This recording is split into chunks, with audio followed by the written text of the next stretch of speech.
people don't like you to mention certain things. Some people don't want you to say this. Some people don't want you to say that. Some people think if you mention some things, they might happen. Some people are really fucking stupid. It's the worst of the Opie and Anthony Show. Damn. Doris. It was embarrassing. Doris from Indiana. What's going on today? Not much. No? No. Why are you calling the show? I want to play What's in My Pants. Ooh. You want to play What's in My Pants? Yep. You know how to play? I think I'm first. What? I think I do. Yeah. All right. It's where you take the phone and rub it on your intimate area, and we guess what kind of hairstyle you have just from the sound. Uh-huh. And you know that. Uh-huh. All right. You want to play or what? We played this yesterday. We're trying to balance play things out. yesterday. I think we should play it again. She called in. We'll do it quick. We'll do a quick game. What about this, though? I know. I want to do that. What to do? I kind of want to play. Hey, how old a gal are you? 44. All right, we're going to play the retard. All right, we're going to go to the sound clips that we had.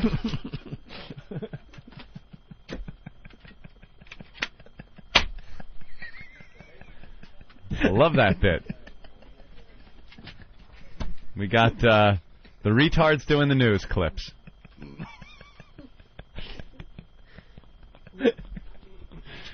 Oh, I just want to punch out of this show today. Yeah, let's play the retard clips. Yeah. Anthony. Should we have Doris call in tomorrow? Ben, why don't you go smooth that one over? Doris. Yeah. Oh. Hi. Hi. We might get to you, so hold on the line, all right? All right. 44, though, huh? Yep. How many kids? 3. 3 kids? Anthony, we're going to play right, let's pop that in the DVD CD player. And play the Yeah. retard clip? Sure. Natural childbirth or cesarean? 2 were natural, and the last one was cesarean. Oh, boy, look at the time, Anthony. We might have to leave for the week. Wow. All right, well, how's your news? Ben, go smooth that over. We would love to talk to her tomorrow. Yes. Sure. 2 more years, she'll be able to call up and play What's in My Diaper. Guess the hairstyle. Gray? Doris? Yes. Jim Norton has something he wants to say to you. Okay. I really appreciate you calling the show, and I hope we get to you, because I think it'd be fun to play the game with you. Okay. Do you have a bunt? Excuse me? A bunt. A bunt? A bunt. You know what that is? A bunt cake? You know, it's not a belly and it's not a... It's a bunt. I try. No, I don't have a bunt cake. All right. A bunt cake. Anthony, do you have anything to say to Doris? No. Thank you for calling, and please hold on. All right? All right. All right. There's Doris from Indiana. What's in my house dress? She wants to help the show. All right, Anthony, how's your news? What's in my bloomers?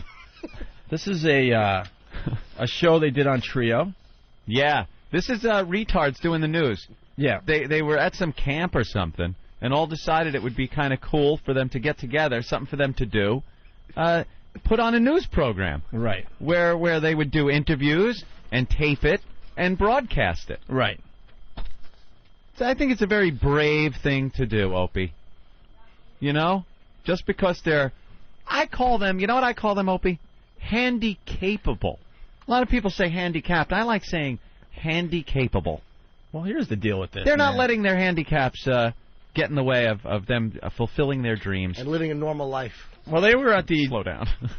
We got audio of them at the Democratic convention interviewing celebrities. Yes. And I'm sorry, man, but how could you not laugh when you listen to this? And people would call you, a jerk for laughing at this. They would call you a jerk for laughing if they weren't calling you a jerk for the last half hour of radio. And I don't know. It's just really funny. I'm sorry. It is funny. And the people that they try to interview, because I guess they're trying to come across as a legitimate news outlet, but they're retarded. And the people that they interview put on that condescending, voice, oh, yeah, okay. And they know they have to be nice. Right. Like, if it was any schmuck with a microphone that came up to them and was trying to interview them, they would, brush him off. Nah, nothing for you today. All right. But they're retarded, so they have to be nice, and you could hear it in their voice. Well, we think... Well, this was on Trio last Yeah. night. We're going to run out of time. Hey, so that's great. yeah, let's get to the clips, okay? Mm-hmm. All right. This is kind of the How's Your News intro. Listen to this. And I think one of them speaks to James Carvell for a little bit. Is this the girl? Yeah. She's like 3 feet tall, in a wheelchair. Is she in a wheelchair? No? No, this one is her head's kind of like this, and she kind of She's got always this looks bent out. neck. She's always but looking she's only about 3 or 4 feet tall. Yeah. All right. Excuse me, Mr. Carvell. Yes, dear. How do you feel about a news program being hosted by people with disabilities? A new program hosted by people with disabilities. News. I'll be great. Well, I think people with disabilities make an enormous contribution to this. That's exactly what we're doing here. We're shooting for a man on the street news documentary of our own that we're calling How's Your News. Well, good. You know, I've had... Hello and welcome to How's Your News Convention Coverage 2004. My name is Susan Harrington, and I'm a woman with disabilities who loves her life. And I'm very excited to tell you all about this unique project we call How's Your News. All right, thank you very much. Well, thank you for honoring me by talking to me about this. Anytime you want me on, you just let me know, sweetheart. All right. You know, he wants to say something. The guy very opinionated. Like that. Well, thank you for honoring me by talking to me. Yeah. Sure, that's what you were thinking. Sure. That's exactly what you were thinking. Right. And hey, let it be known that the feeling is mutual, okay? All right, I like the attitude of this program. How's Your News is Gotta a news go. team made up of people with various disabilities. We all met at a summer camp many years ago, and it was at this camp that we came up with the idea of making our very own version of the news. One time at First, we Retard got Camp? together with some counselors from the camp, and we selected a crack team of 6 outgoing reporters. Here they are. This is Bobby. Most of the time, we can't understand what he is saying, but he does understand us. And hey, he always seems to get the scoop.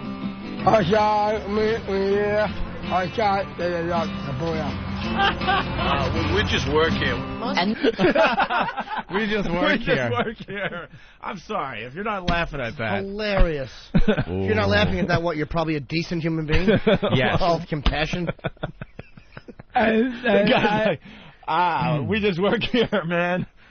this here is Larry. Like Bobby, he understands everything which is said to him. But since he can't talk, we've made a board with 4 questions on it. And he uses the mics to point out the one he wants to ask. And this is... What was that? Wait a minute. Oh, God. All right, hold on. Here we go. on it. And he uses the mics to point out the one he wants to ask. Well, I recognize that he either asked about paramilitary operations in Iraq or he shit his pants. This is Sean Costello. He's known for having a pretty subtle sense of humor. Hey, Ahmed. What? Dude, why'd you give that look? No, because this is a serious story. To turn away. Jeremy here is 18 years old. He's got a lot of energy and curiosity. And he sure doesn't like to stay on one subject for very long. And ask his forgiveness and stop that practice. Do you have any favorite bands that you listen to? And then there's Ronnie. He loves celebrities, especially celebrities from the 1970s. B.J. Honeycutt! How the hell are you? Yeah. How you doing? Good. How's Alan Alda doing? Tonight you are very lucky because you have tuned in to our most exciting adventure to date. That's right, Susan. Can you believe it? This crew is going to the Democrat and Republican conventions. We're certainly not your typical news team, but hey, maybe that's what this election needs, is a little sense of humor. Get ready for something completely different, ladies and gentlemen. It's time for How's Your News? Oh, brother. Right? Oh, brother. He's the funny one, I guess. Ha, ha, ha. He's the one with retard strength. When he sees a celebrity, he runs over and he kind of like grabs him and locks him in so they can't move. All right, let's go to the second clip. How's your news, Anthony? This is Peter Jennings, right? Yeah. Okay, sir. What's your name? My name is Susan Harrington, and I'm one of the reporters. Mine's Peter Jennings, and I work for ABC. It's nice to meet you. Nice to meet you. How do you feel about being here at the convention? I feel excited. Do you feel excited about being here? I think the excitement you're feeling is a two-way street. I think if I had your voice and your charm, I'd get better ratings at night. You fraudulent Canadian jizzbag. He would get more ratings because it would be a complete freak show. Imagine him sitting there, Peter Jennings, looking like he does, and going, "Hi, it's Peter Jennings with the news." I'd start watching the news again every night. Everyone would watch. So he's absolutely right. Oh, yes. You hear how he all of a sudden was like, yeah. And what's your name? What's your name? Because if you don't tell me, I'll just think of you as drooling idiot. Ugh. Bunch of corkies. How nice to see you. Thank you. Well, thank you very much. In the meantime, live from the floor of the Democratic Convention, this is Susan Harrington reporting live for How's Your News. I want to know why she left. Did he tickle her clit with a pig's foot? Coming up, see what Hillary Clinton says when Sean and Larry catch up with her. Oh, please don't change the dial to CBS or anything like that. Just stay tuned. Well said. Did I hear him say "but"? All right, Jesus, come on. They caught up with Al Franken in this clip. Who's the retard in this clip? You know, I didn't understand that. I'm sorry.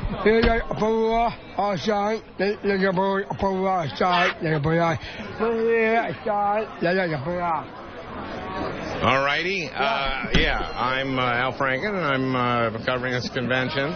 Yeah. And how are you having a good time? Yeah. Who have you talked to so far?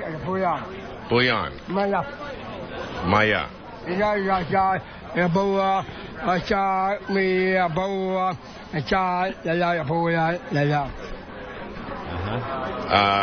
know, I couldn't agree more. Yeah. It was really nice talking to you. I'm glad you're here. I think it's fabulous. Can I shake your hand? Yeah. Thanks a lot. Thank you very much. What's he saying? Okay, have a good time. Al Franken is so uncomfortable in that clip. What is that? I don't know. I wonder what he was trying Maybe to say. someone out there speaks retard. God damn, how frustrating that must be. Like, because I think the girl was saying that he can think, but he just can't talk. Right. So he's trying to ask him something. It's a horrible position to be in, too, because you know the camera's right on Al Franken. Like, in his mind, it's probably like, oh, you ass, you know, hey, Al Franken, you asshole liberal. And it comes out, Well, no, if he's a complete retard, he's probably telling Al Franken, I agree completely with your political beliefs. All right, here's Triumph, the insult comic dog. Oh. Ooh. What's your name? Triumph, the insult comic dog. Come tell me, dog, huh? Yes. What do you do, coming dog? What am I doing? Yeah, what do you do? You know, I'm here to do what all the reporters are doing, you know, ask questions about the issues, sniff their butts, hump their legs, that kind of thing. Oh, wow. Yes. Oh, you could tell he was thrown. He was a little thrown. He wasn't thrown. He if he had any balls, he would have attacked that dumbbell right there. Thank you. Why not? Why not? That's great. You have great chromosomes for me to poop on. That's great. Where's your mother? The one pregnant, drinking, and smoking? So, at what trimester did your father punch your mother in the stomach?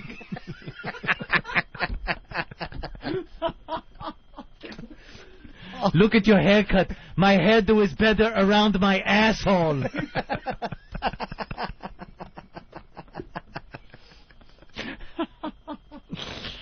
I'd rather have a conversation with a cigar in my mouth.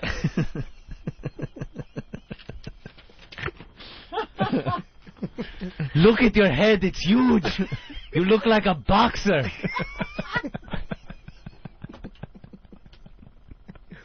I've looked at smaller heads humping a Great Dane from behind. That is a huge head. Oh my God, this show's He awful. lost his balls. He did. He didn't go after him. He was all, yes, we're here to cover the election. I believe he was neutered. What? No? Your parents should have been spayed and neutered to keep freaks like you from walking the earth. All right. The way you stand there like a stump, I was going to pee on you. I mistook you for a tree. Then I realized a tree is smarter.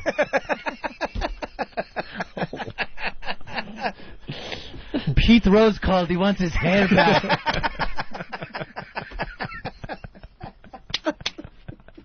And he's betting 5-1 you're not even human. Oh, man. We have time maybe for like one or two more of these. Hi, this is Ronnie Simonson. Today I'm interviewing the meathead. All in the family. And of course, we used to sing that sing song. And today... Could you stop for a second? First of all, Rob Reiner does not want to be called the meathead. No. Ever. The guy is now a director.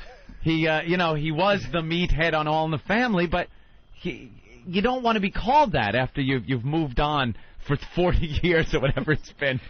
And here he comes. He's got to, if anyone else called him meathead, he wouldn't give him the time of day and would walk away. But here he's retarded, so he's got to entertain this guy. Hi, this is Ronnie Simonson. Today I'm interviewing the meathead. All in the family. And of course, we used to sing that sing song. And today... Boy, the way Glenn Miller played. Sauce to make the head pirate. God, like we had it, man. Those were the days. And you know what you were then. Girls were girls and men were men. Mister, we can use a Democrat Party like Kerry again. Oh, God. Mister, we could use a hanger if your mother gets pregnant again. Oh, my God.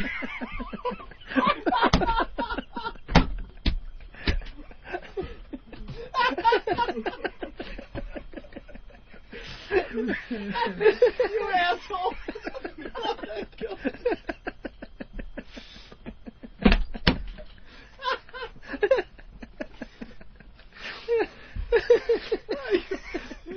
I'm drooling like a retard. Oh, God. Oh, that got me. That'll be a promo. Oh. I hear a new Jimmy sing. I just can't help my laugh. You made me cry. Do we have time for one more? We need to go late today. Is that possible? I don't even know if the system's set up. Listen to Wolf Blitzer being a dick to the kid. When Kerry gets elected, what would you like to see Kerry and Edwards change as far as changes to come in this country? You're pretty positive that they're going to be elected, are you? Because, there's another side, the Republicans, they want to get elected, too. Oh, I know, but right now I'm just thinking... I think you meant to say if they get elected. Right, if and when, yeah. Well, you keep saying when. You don't know for sure they're going to get elected, do you? Right, but I'm saying if. I meant to say if and when. If they get elected. Yeah. Because the Republicans might get elected. Right. We don't know. The election's very close. That's true. Yeah. So what's the question again? But if and when Kerry Edwards get elected, what would you like to see them change? He was brutal with her. What's the question, you retard? I like Wolf. Yeah, right? The only one that actually stood up to those retards. How many times have I said it's stupid? It's if. Genetic embarrassment. Wipe your mouth.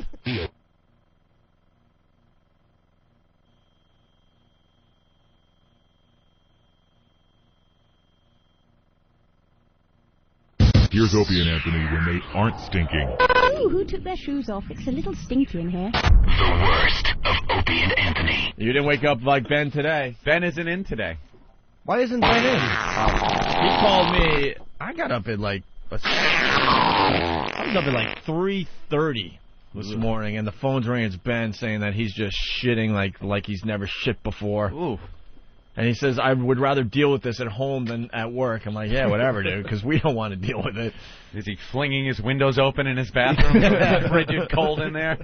He's sweating more than usual. His head's sweating. He's on the toilet. His legs are shaking. Stupid glasses are askew. Poor Ben. Awful Boston dumps. His big hog is resting in the toilet water. Lazily hanging in there. Takes a nice chowder shit. The bottom of his balls are just brushing up against the water. Yeah, but, I don't know why, and I'll admit it, but Jim and I are obsessed with Ben's hog. We're trying to figure out what the hell's going on in the front of his pants. We don't. We've said this many times, but for the new listeners, we don't know if he has just really big balls or he's got just an enormous hog. It really is. You can't not look at it when he bobbles in the studio with his messy hair. Well, he's a very hairy guy. Perhaps it's just a lot of hair. All in a disarray, like on his head. Ben's a mess. And now he's crapping. What's the update with Ben? He still won't come on the phone? God, he's got me in bad shape today. Anyway, he won't come to the phone? He'll talk to Steve, but he won't come on the air. Ben is very, very sick. I just got done talking to him. I explained to him that you'd like to get him on the air, but he said, I can't even get out of bed. He said it's bad sushi, he thinks. So. Oh, really? Never good. Yeah. He had some sushi last night. He can't move. He's bad sushi. Yeah, he's running to the bathroom every 10 minutes. And Ben never gets sick, to be honest with you. Yeah. Mm-hmm. Ben never gets sick. So if he's out, it's bad. Is he puking or dumping? I think it's both. Ugh. All right. That's why I'm always paranoid about sushi, but everybody thinks I'm nuts. Yeah, see? I know everyone I know has had bad sushi at one time. I eat sushi all the time. I got sick once, and it was because I went to one of these stupid lunch places that advertise, half price sushi. Oh, dude. Which is it was years ago. I learned my lesson. Yeah. And I brought the sushi home, and it tasted bad right away, so I stopped eating it. So I didn't get that sick, not like a Ben. And then I decided to try to feed it to my cats at the time, and the cats wouldn't eat it. I'm like, if the cats won't eat sushi, I'm like, bad sign. I am in deep S. Oh, deep S. And were you? Oh yeah. And that was just from I think I ate one piece. Ben probably shoveled it in, laughing and giggling, not thinking. Oh, I'm fucking gossiping and having a great time. I was with Bono, hanging out with Bono, and dude, shoving it down his gullet. My worst experience. I was going to the beach, Robert Moses or something, out there on Long Island, and went to one of the delis, got myself a nice ham and Swiss on a roll with mustard. Nice, right? Yeah. And then a side order of potato salad. Potato salad. Nice little whatever, quarter ounce or First half of all, ounce, let whatever. me chastise you for potato salad on the beach. Well, that's what I'm getting at. You don't take it to the beach. Took it to the beach. I remember it was about 100 degrees. Yeah, nice baking in the sun, mayonnaise, egg. Maybe an hour or two later, I finally decide to get to my potato salad. Good choice. That was very, very mayonnaise-y. Mm-hmm. And I ate the thing. And then I had to go out east to have dinner with my brother. And to make a long story short, it got so bad, the diarrhea, that I was dry heaving from my butt. Nothing else would come out, but I was still contracting. Like it was just opening up and puckering. It was like look like a horse after they're done. When a horse is finished, but it's still like the muscles are still going. It must have been so bad that my body was saying, "Look, we don't know what's still left in here, but we're gonna still try to get it out." You don't think Ben has the flu, do you? I don't think so. He probably just ate bad sushi. Oh, there sushi. you go. Something to be paranoid about. Great. I'm just making sure. Looks like Grandma's lips. Come kiss Grandma. All right. Poor Ben. I feel bad for the little messy-haired little guy. Little awful body. Little fella. Well, let's get into some show stuff. Glasses all askew, fogging up from the heat coming off of his body. He's got a bucket in his lap. Puking and shitting at the same time. That's a tough thing to do. Yeah. You don't know where to go.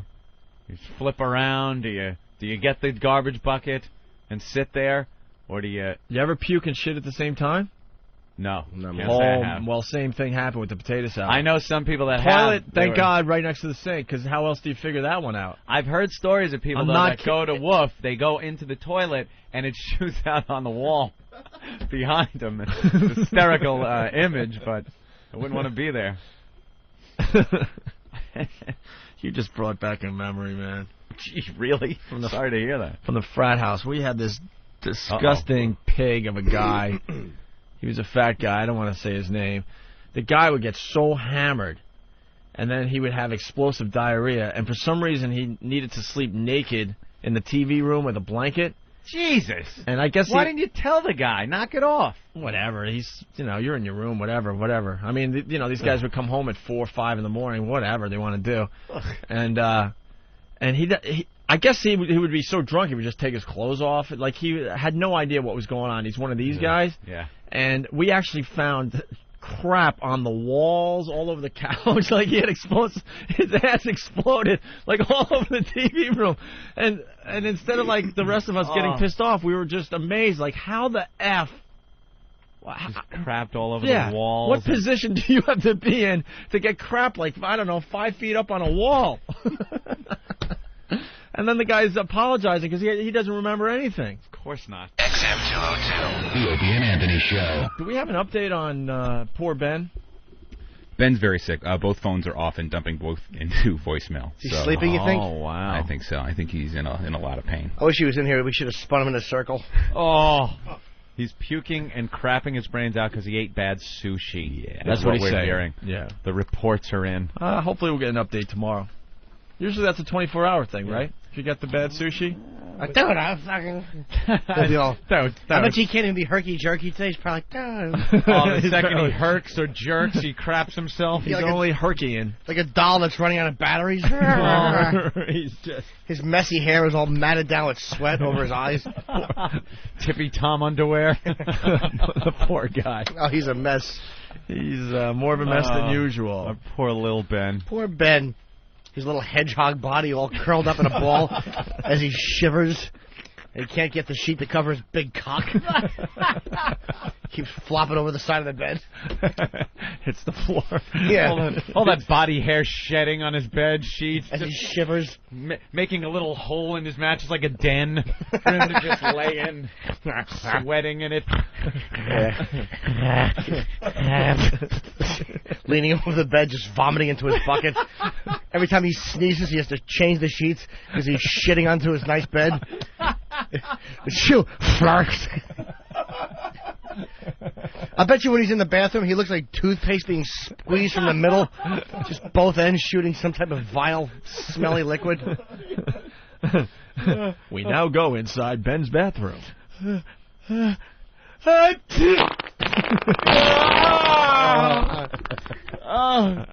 God bless me, dude.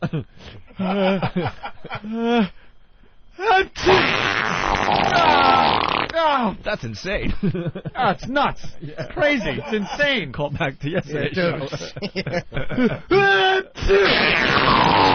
Oh, that's crazy. That's nuts. That's insane, dude. Dude, my friend in Boston. As he's clapping, he's clapping and herking and puking and shitting.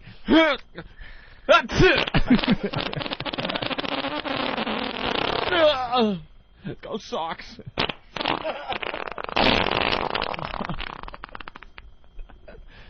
Oh, bad sushi. Toilet bowl's glowing. Poor Ben. That big head, it's hard to get it completely over the toilet because when he bends over, his skull hits the lid, so he pukes half on the front of the seat and half in the bowl. He has to go sideways so that big head doesn't hit the upturned lid. Keeps clanking the septic tank. Clank. You hate when you're sitting there like,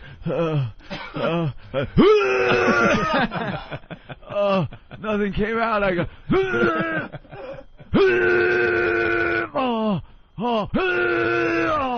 and you prepare for your abs to hurt. Oh, and it just is aching. That poor Ben. He's been wiping his ass since 4 o'clock in the morning. It probably feels like a nice raw, like he rubbed a piece of a potato chip in between, like a sour cream and onion potato chip in between his tender ass cheeks.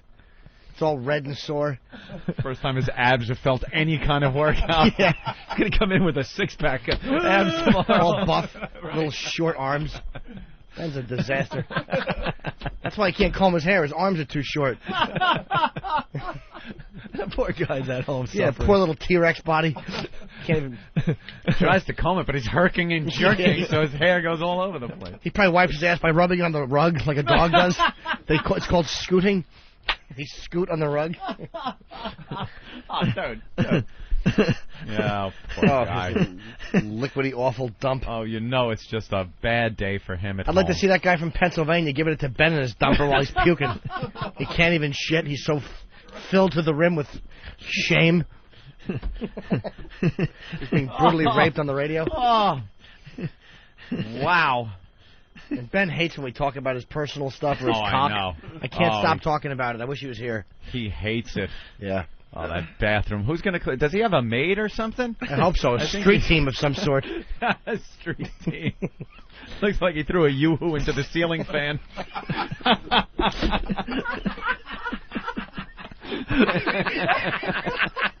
Someone's got to clean that up.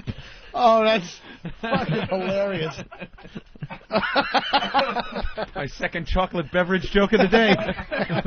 And they're both gems. Thank you, sir.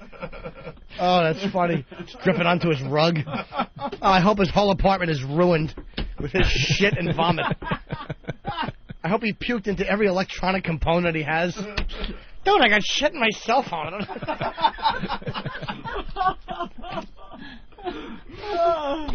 That poor guy. The only thing that would make me happier is if I could lift up his sheet and cut one of my vile farts and then watch his sweaty forehead be too sick to get up and just vomit.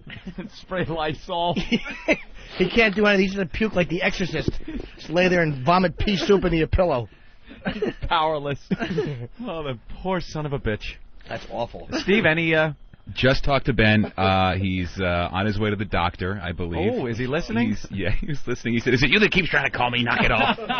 Is he feeling a little bit better? Not really. Gotta go to the doctor. He's in bed. He can't stop sweating. And can we call so he's back to normal. That's good. When can he sweat? He's one of those guys that would like be the polar swimmers who would sweat when he gets out of the little hole in the ice. Who's that guy ice fishing naked, sweating? Oh, he's going to the doctor. Yeah. He sounds serious now. No, he's fine. He doesn't sound like he's in good shape. Has Every he been time taking Pepto-Bismol or something? Yeah. He said We just want to say hi to him real fast. he won't. He sees the number on the cell phone and he just won't pick it up. And then he calls my other cell and he goes, "Stop it." Who does he think he is, Earl? Yeah. That phone etiquette? Oh, God, is that fun? I wanted him to hold the phone by the bowl while he was releasing. That's what I want to hear. Definitely. That's what you Ben do. isn't that kind of guy, though. Not at all. He doesn't like. He's very embarrassed. He's by very his, private his about bodily his functions. Bodily functions. I remember when we were doing dumb stories. He was very uncomfortable. Very uncomfortable. He opens the door in the or the window in the bathroom here and freezes everybody out. I'll bet you when he was a kid, he was known as Big Duties Ben. Like, I'll bet you in kindergarten, he clogged a couple of toilets, or he stood up and had the type of logs that were poking up through the seat, and the other boys and girls noticed, hey, it's Big Duties Ben. Stuck with him and gave him a complex. That's why he sweats so much. He's always nervous that they're going to stick it up and give him away.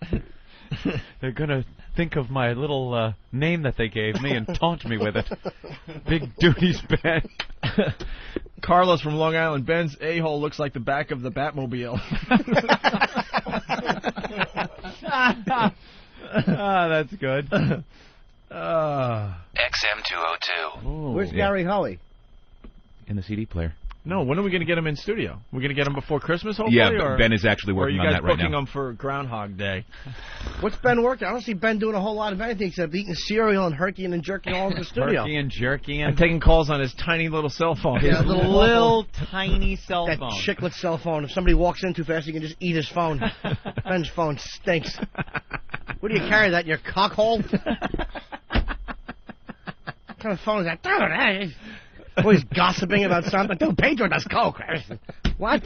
My friend Tim from Boston knows it. It's always some drivel he heard from some drunken Mick at a party. And third, I think Bono from U2 is coming in. Such horse shit. Dude, I combed my hair with a car bomb.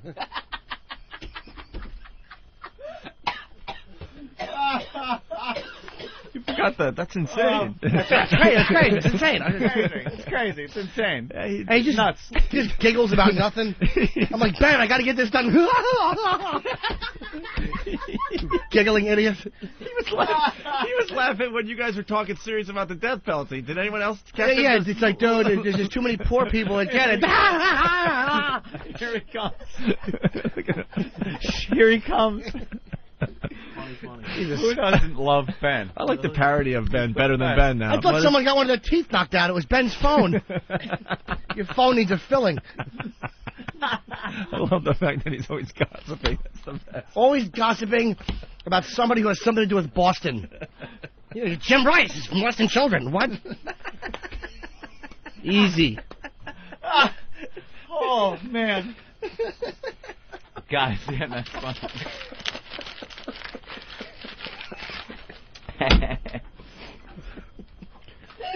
Let me see your phone, Ben. You got it on you? Or did you lose it? Look at this. Look how little that is. Wow. It's always some small phone. That stinks anyway. It doesn't work that well, that one. It's a tiny little phone. That Ben parody is hilarious. I wish people could see it, and they just, you gotta know Ben. No, they get it. You just gotta know Ben. He's so herky. He's always moving around. So jerky. And he just always laughs in the wrong places. When you're like being serious, like, dude, look, I'm running late. Look, give me some gossip. Yeah, there's some gossip. It's like a market. He's doing coke and it's like guns. What? Always gossiping. Always a little gossip. Oh. Wow. Because he does. He knows everyone in Boston. So Everyone. any bit of news that comes out of Boston. Everything about Boston. Everything that the common folk read about in Boston, he will know like The 10 inside layers scoop. deep into the story. Dude, I was fucking hanging out with Tom Brady. And he's like, what happened with Tom Brady? It's like some scandal that never materializes. He was with 10 broads or something. Yeah. I think that was the Tom Brady gossip. Because I got that call. Dude, I was at the Crafts, the new stadium. There's a body buried in the basement. It's insane. I swear. What? It's crazy. It's insane. It's nuts. I would have called you, but my phone was in my ear. I couldn't get it out. Someone got a toothpick. I got my phone stuck between my teeth. I got to pick it out, dude. This phone makes me physically ill. The Opie and Anthony Show. XM202. Worst of Opie and Anthony. All right, Anthony, we got some audio of O.J. Simpson. Oh, the latest OJ. And you got the story, too, right? Oh, yeah. OJ, anytime you see that O.J. in any headline, you know it's going to be entertaining.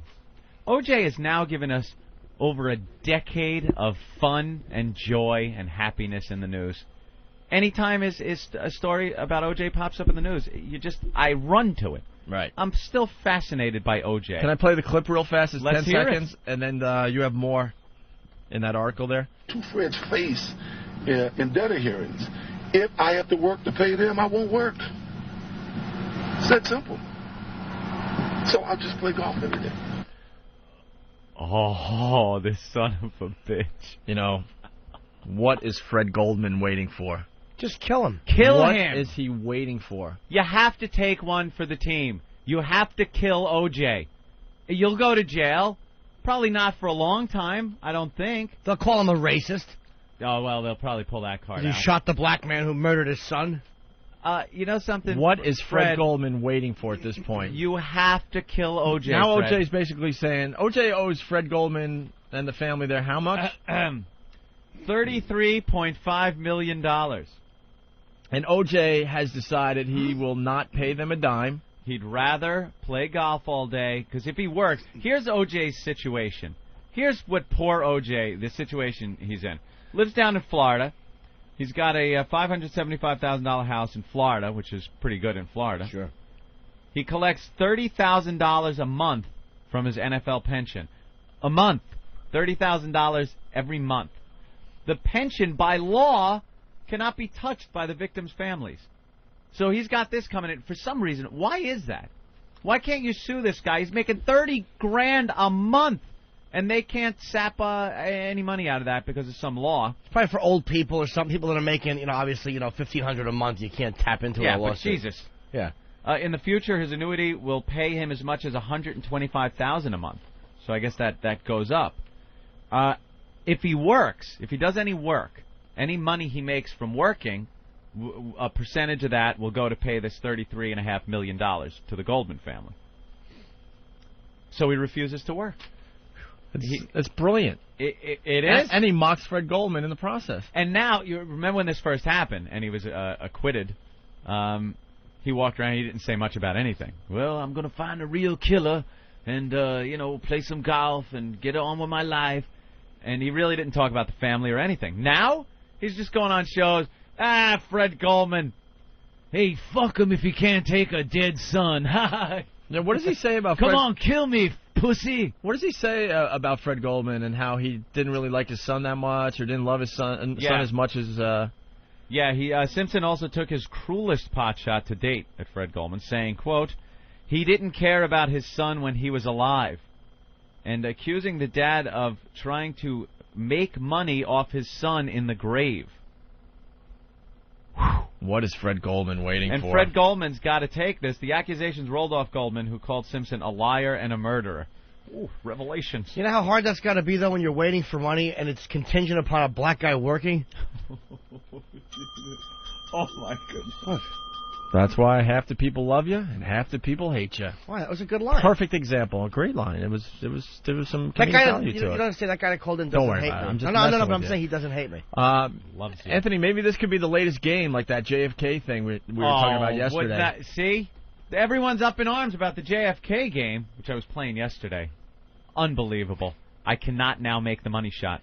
That third shot. You guys laughed at me yesterday. Because you were taking the wrong shot. I was taking the best shot I had at Kennedy. You know, a lot of new listeners, because they're turning on their radios every day, so it's the JFK game everyone's talking about. You download the game online, and a lot of people just outraged. You're in the window, 6th floor, book depository building, and the motorcade comes around the corner. It's coming right at you, and then it turns kind of in front of you outside the window, and now you got to take the shots. I've been taking the shots at the front of Kennedy's face. I know. Anyone would have. Of course, it's the best shot. That's why Oswald had help, or didn't do it at all. Everyone's saying. So it now makes the turn, and now you got to take the shot kind of through some leaves from behind. Why would he wait to take the shot there? Maybe because he was late. All I could think of... Maybe he got up to the 6th floor a little late. All I could think of is if you're hanging out the window with a rifle... directly in front of them, somebody in the car, one of the Secret Service guys, might get a view of you. See, that's why this game is great. Because now you're in the same spot Oswald was, and you're not following the logic of the Warren Commission. Let me tell you something.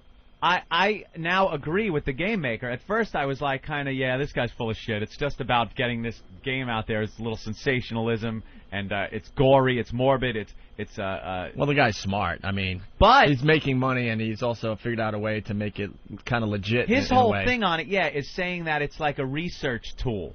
It's some kind of research tool that the common man can now put himself in this situation and see how difficult it would have been to make that shot. And I gotta agree.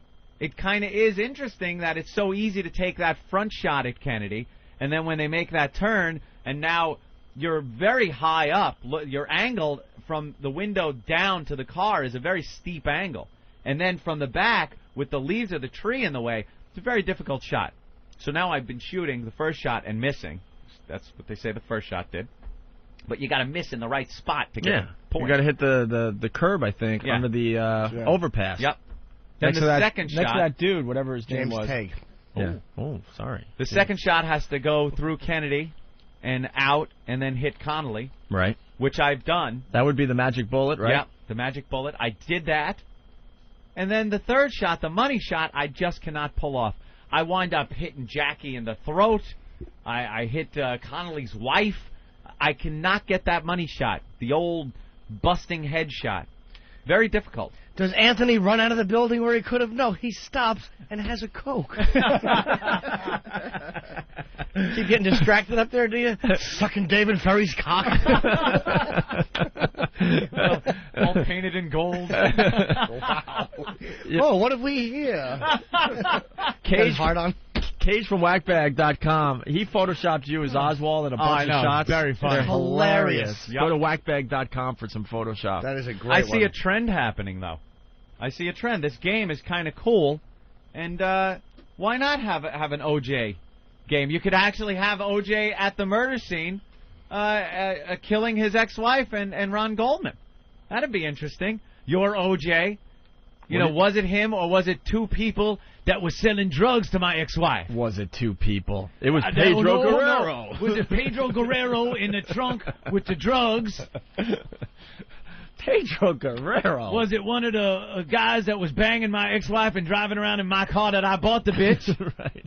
Or was it me after, use your mouse to circle around the house and watch my wife giving head to someone on the couch while I hit the outrage button on my computer? This game is lovely. I love this game. You are OJ. Do you choose your Bruno Mali shoes like I did that night to track blood up and down my pathway? Do you use your Heisman Trophy to take care of business? That's the beauty of this game. I could either cut their throats or go way off the game plan and beat them over the head with my Heisman Trophy. That is so much fun. Look what happens when I press the B key. The B key? That's the bell the limo driver keeps ringing. Ding dong. Ding dong, ding dong. Oh, ding dong. Hello, OJ? OJ? Ding dong. OJ, I'm waiting out here. I'm in the limo, here to pick you up. Ding dong. OJ. OJ. Oh, OJ's not picking up. Is he even home? Hey. Oh, there he goes. Oh, OJ's running past my limo, dressed all in black. He's running behind the house. No, I swear I know that's OJ. Ding dong. OJ. Yeah? OJ, where were you? I was out back chipping golf balls. No, but I saw you run past me in a black sweatsuit with a... No, you didn't. And you didn't see me drop no glove, neither. Or hit Cato's air conditioner. None of that. It's all included in my new video game, OJ on a Killer Rampage. Now you click the mouse button and drop the glove. Yeah. Oh. And then you get on a flight. Hey, look at us. Get on a plane. Hey, look at that. Wow, look at us We're holding on up TV. Holding up XM satellite equipment. Oh, I thought that was the new Sirius Walkman. that you were holding up. Wow, all right, we'll get the audio of that newscast. We're all over the news today. All over. Anyway, sorry, Anthony. Took you out of the game. That's all right. I like the another game, though, would be Ron Goldman getting to hunt OJ with the same crosshairs that you use in Kennedy game. Mm-hmm. Can he shoot me? Or was he shooting me from the clubhouse or from the grassy fairway? Was there another gunman in the sand trap? As OJ is just tooling around on a golf cart. On a golf cart, you got to take... You know, Ron Goldman's dad trying to take pot shots at him as he drives in his golf cart. Well, with cowlings there. The motorcade makes his way. No, the golf cart makes its way. The golf cart motorcade is rounding the corner by the second hole. Makes the turn at the halfway house after getting a hot dog. I'll get a hot dog. Right. The first shot hits a divot and clips Kardashian in the face. AC's driving the golf cart.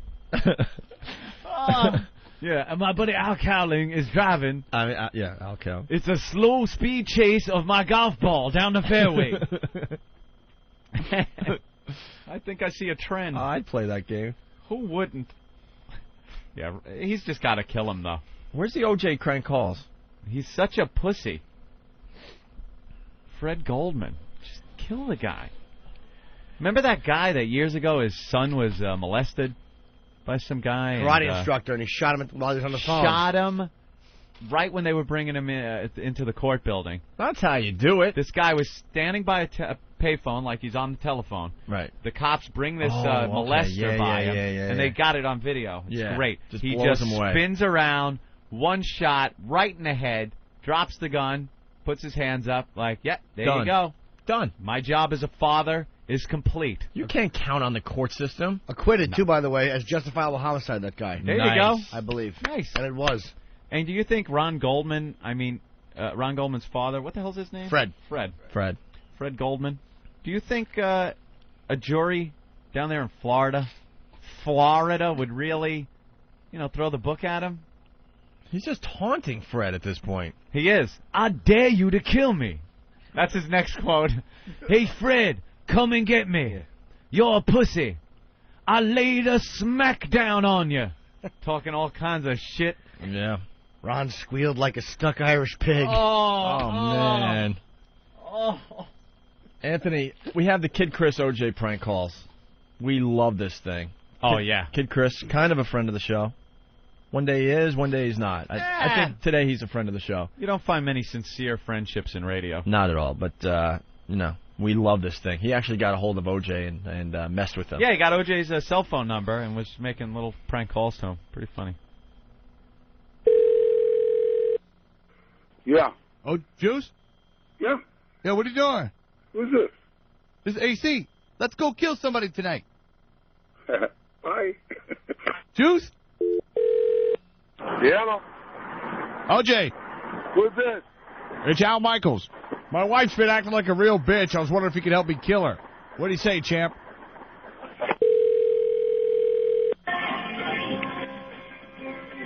Do I know you?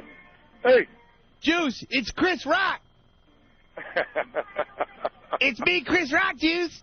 What do you say you and I go kill the Spice Girls? Juice, every time I call you, I always be laughing. Hello? Juice, you're late. We're supposed to go out and kill people tonight. What's going on? I really can't talk. I'm at dinner with a bunch of people, and I have no idea who you are. I'm the real killer. OJ. What? Hello? Yeah. Yeah, Juice. Yeah? Juice, what's up? Who's this? It's Dan Dierdorf. You want to go throw the ball around, have some beers, maybe kill somebody?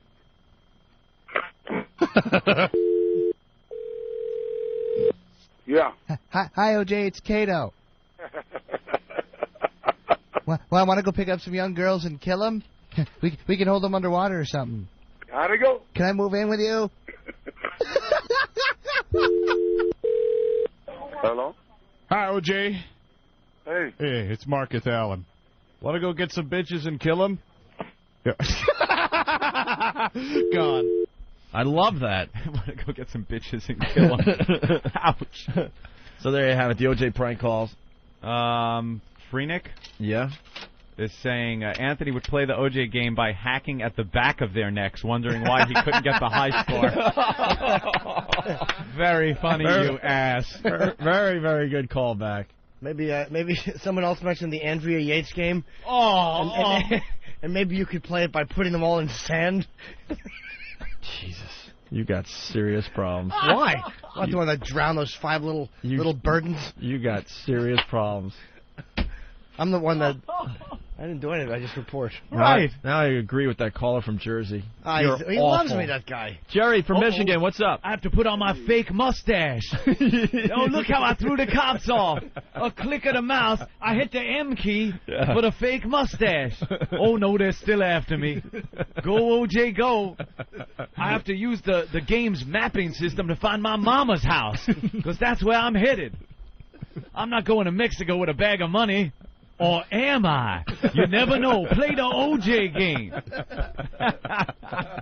Fucking OJ, You know what? You know something like that's going to come out eventually. Oh. Jerry, what's up? I got a new game for you guys. Okay. It's a Ted Kennedy game. We might as well keep it all in the family. Yeah, why not make the Chappaquiddick game? The Ted Kennedy driving game? 1969 Oldsmobile. Try to get across the bridge. Oops. See how long it takes you to get out of the seatbelt, get out of the car. Tries to pull an Evel Knievel. Doesn't quite make it. What does he do? Do I click the mouse and save the broad or go home and take a nap? I say sleep it off. Ich bin ein drunk. Wow. I stood there by the shoreline until I saw the bubbles stop. You gotta wonder what he did. That would be great, like GTA. You're driving around, big fat Ted head in the back of the car. Oops, here you come. Simulating being drunk. Yeah. Oh, God. Yeah, you can't, work the mouse to have him walk. He's just staggering home. Right. Very hard to work the mouse. Stagger home. He swam across. I keep trying to hit the alibi key, but nothing's coming up. It's not working. He'll get off the hook. Just hit that K key, the Kennedy name. There it is, out of trouble. Oh, brother. Let's say hi to Eric in Jersey. Hey, Eric. Hey, what's going on, man? We're hanging. Last day before a little vacation. Try to catch my game where you try to walk your way through the kitchen. Circumnavigate your way through pots and pans till you hear the crack of a gunshot. Or try my game where you play football skiing down a mountainside. Well, how about mine where you fly with a busted leg? Can you land a plane in Martha's Vineyard as your new wife babbles behind you?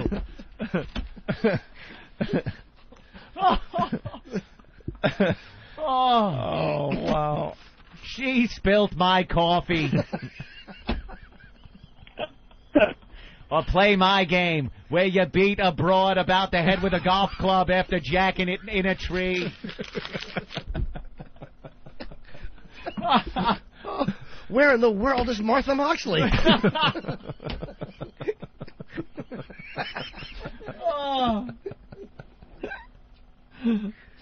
Oh, that's very yeah, pretty. boy, the Kennedys could have a bunch of games. What are they outraged about the first one? I could think of 5 more that'd be a lot worse. Oh, wow. Try my game, where you give a lobotomy to your retarded daughter. Wow. Oh, wait.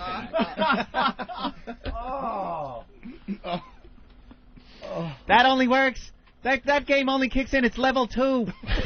Level 1 of that game is when the hanger fails in the back room of the Kennedy complex. God, that was a good reference. Uncle Ted makes an appearance in the other game, too. Yeah, Where you have to rape a girl on the front lawn of the compound. You're forgetting one. Mm-hmm. Uh-huh. What did you just write? There's another Kennedy son that died. That would be Joe. Oh, what happened to him? He crashed during what? World War II. World War Oh. English Channel. Oh. See, I didn't know the details. He was supposed to be the president. He was. They were grooming him to be the president. Oh. And then they had to go with their second choice, JFK. Look how that turned out. You pulled out Michael, though. That was a great one. Yeah, Michael Michael. Kennedy Smith was a fantastic Michael one. Kennedy Smith. They love being like peripheral Kennedys and dropping that name in there. Wouldn't you? Greg Opie Kennedy Hughes? Why not? I would use that. I want to be Anthony Kennedy Cumia now. Just for the fuck of it. So I can get away with stuff. Yeah, I raped the bitch, but I'm Anthony Kennedy Hughes. We're all related. Kennedy Cumia. We're all related somehow if you believe in Adam and Eve. So. Sure. Robert Kennedy Chambers. Poor boy can't shake that awful girl's legacy. Let him get on with his life. No, geez, you choke a whore with a sweater, and all of a sudden, You can't get out of jail and do drugs anymore. Oh, yeah? Yeah. They caught him for drugs. I know. On the front page They of the Post. caught him for. The preppy killer was busted. Isn't it awful to be an older guy now and be the preppy killer? Yeah. It was cool when you were the little preppy guy, but now he's like the old guy killer. He's one of the best-looking guys on earth, too. He was like a 9.5 when he went to jail. What a dope. All that ass you were getting on the Upper West Side. He was nabbed in a traffic stop, and they found powder in his car, Anthony. He was up in Harlem. He was up in the Harlem area. They pulled him over. No inspection sticker and suspended license, and then they found all sorts of powder in his car. You know, I still don't have my inspection sticker. I picked up my car, I think in August, or maybe July. And I keep forgetting until I get stopped at like the tunnel, and they point it out or write me a ticket. And this morning I got yelled at the Midtown Tunnel. It's 4:30 in the morning. I got yelled at the Midtown Tunnel for going too fast.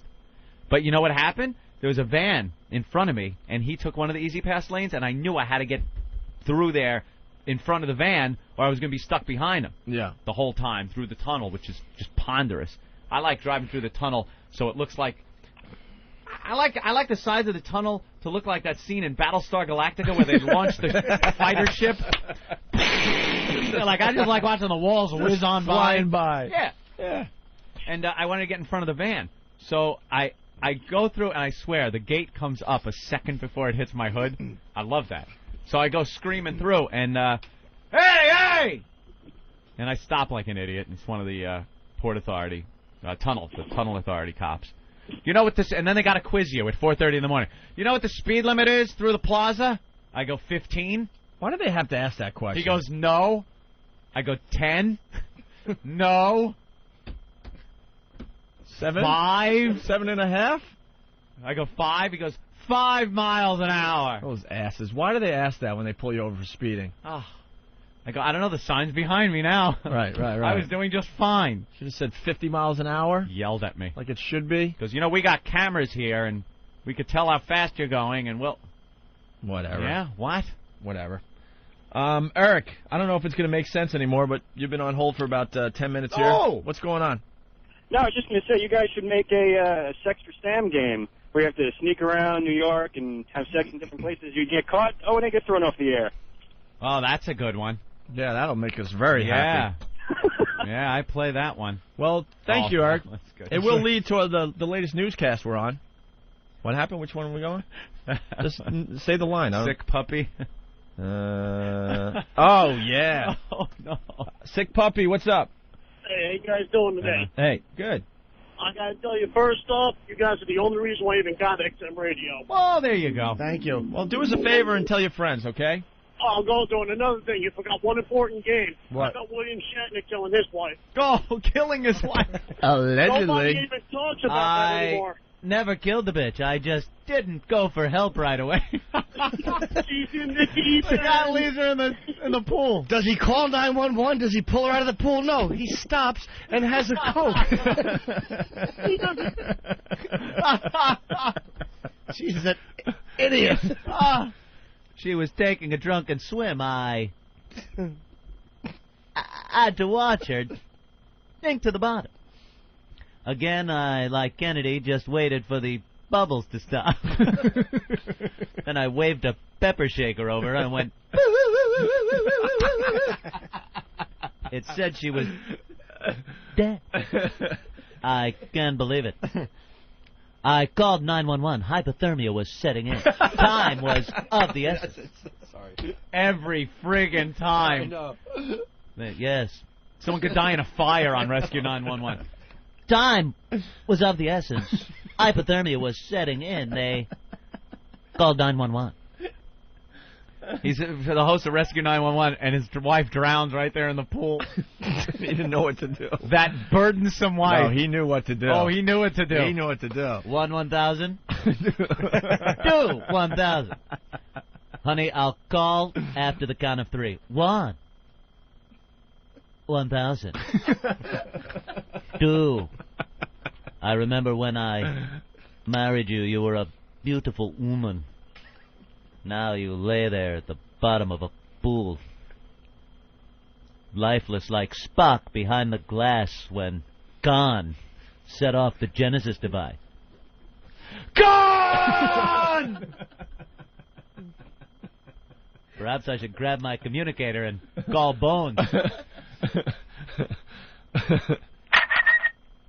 Yeah, Bones, beam down to my pool. My wife seems to be drowning. Enterprise, hello. Bones, Scotty. I love how it's the future, and he would turn dials on his communicator and actually tap it. Yeah. Come on, Bones, pick up. Ah, you reached Bones. No one's home right now. Leave a message after the beep. Yeah, Bones, my wife seems to be dying in the pool. Perhaps, if you get this early enough, give me a call back. All right. Hello? I know you might be screening. I'm waiting. Busy in sick bay. Don't want to pick up. Maybe trying to pick up on that bitch. Remember that bitch you were with and she turned out to be a salt-sucking monster? That's a lot like my marriage. That's why I'm letting the bitch drown in the pool. She was a money-sucking monster. I'd get my bills at the end of the month and review them, and the horrified look on my face was much like the look when I looked out the window and saw the monster on the way. There's a man on the way. There's $5,000 debt on my Amex. Same face. bubbles seem to be stopping. All right, Bones. Well, if you get this, give me a call back. Hi, Spock. You home? Pick up. I'm starting to think everyone's annoying me. Spock. Hello, Spock. Maybe it's amok time. Every 7 years, Spock gets horny, gotta go back to Vulcan. Is that what it is? I know the pain it must be for a being like you, so logical, to be thrown into chaos like this. That's how I felt every time my Amex bill came in. Bitch could spend. Ooh, the bubbles did stop, and now she's got that glazed-over look in her eye, looking up at me from the bottom of the pool. All right, Spock, you get in. Give me a call. Oh, it was a video game. Oh, very nice. Just sitting back and watching you go. Rocks. God, is that funny? We can continue here. There's a million of them coming in now. Rob from Long Island. What's up, Rob? Hey, what's up, guys? Hey. Yeah, how about the Sonny Bono game? You know, skiing down the slope, trying to, like, dodge all those trees. And the same one. Trying to avoid the trees. What a way. Imagine that two people go the same way. Two, like, famous people go the same way, hitting a tree. That's why I never liked watching Opie ski. Because me skiing, we went skiing once, and I'm too new at it, and I'm really bad. So pizza pie wedge down the mountain. I don't know what I'm doing when I ski. You Opie's and our old pal Jay, though, scared the crap out of everybody else that went that weekend. It's because we were skiing down a mountain you very slowly. You decided to go to the top of the mountain just as the ski lifts were closing, and it took you well over an hour to get down. It was dark. We walked down a mountain on skis. It was dark. Yeah. And we're going to the first aid area and everything, trying to find you guys. Hammered, too. Oh, we were drinking all day, smoking. We're up on the mountain. Yeah, one more cigarette, we'll go down. Awful. And then Opie's just reckless. Like he comes. You think? He's the guy that, like, as you're just struggling to stand up, he comes. Whoosh, whoosh, whoosh. Hey guys, see you at the bottom. Like, you mother son of a. That's how I inline skate in the park too. But he's looking in behind you. In and out of cars and everything. He looks behind him. Make sure you're okay. Ugh. But I always worry that you were going to, hit a tree. No, I don't do that tree skiing. No? No, that's what Sonny Bono was doing. Skiing, using the trees as a lot of slalom the kids love tree skiing. It's nuts.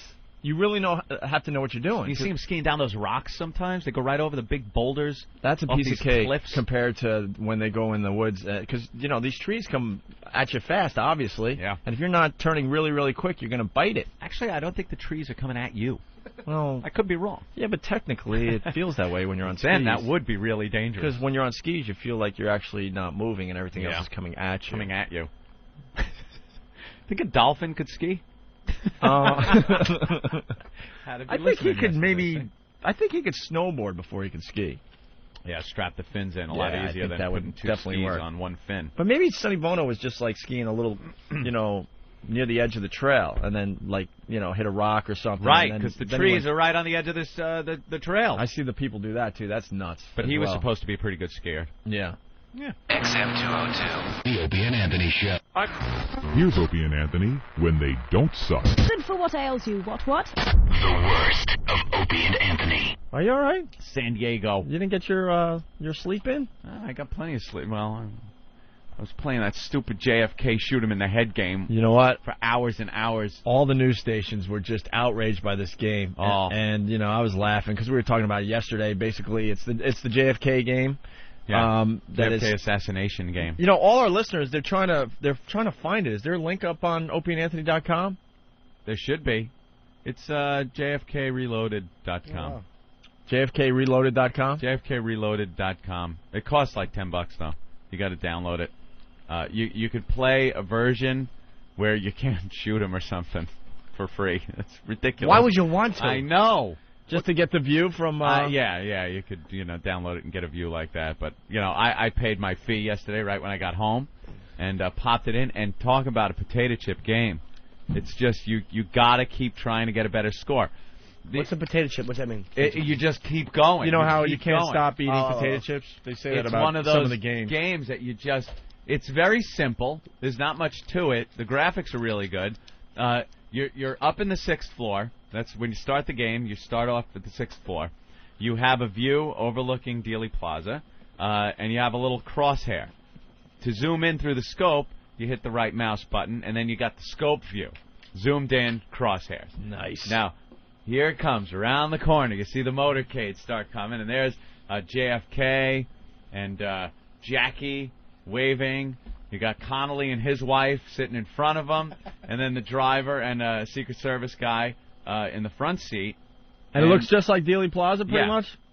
The One view thing- you've seen a million times? Yeah, the one thing that they're missing, though, is the crowd. You hear crowd noises, but you really don't see the crowds on the sides of the street. Which See, they that gotta would be work on. cool, I because know. when you're messing up with the shooting, that'd Right. be hilarious to You just could, take out some innocent take bystanders. in. You hear it, but it's pretty much, I guess, they're concentrating on the shots. Now, the object of the game, because what they're saying on the news, they're not really giving you the object, is to recreate what happened. Your score is based on your best recreation of what actually happened. I don't have a problem with this one. I don't either. I loved it. We've all talked about the JFK assassination for years and Yeah. years and years, and they've debated whether Oswald was able to do that from that position. So of course, why wouldn't you want to try to Hey, see if you could do it? 41 years later, the technology is there with your computer to give some kind of a you can try it yourself.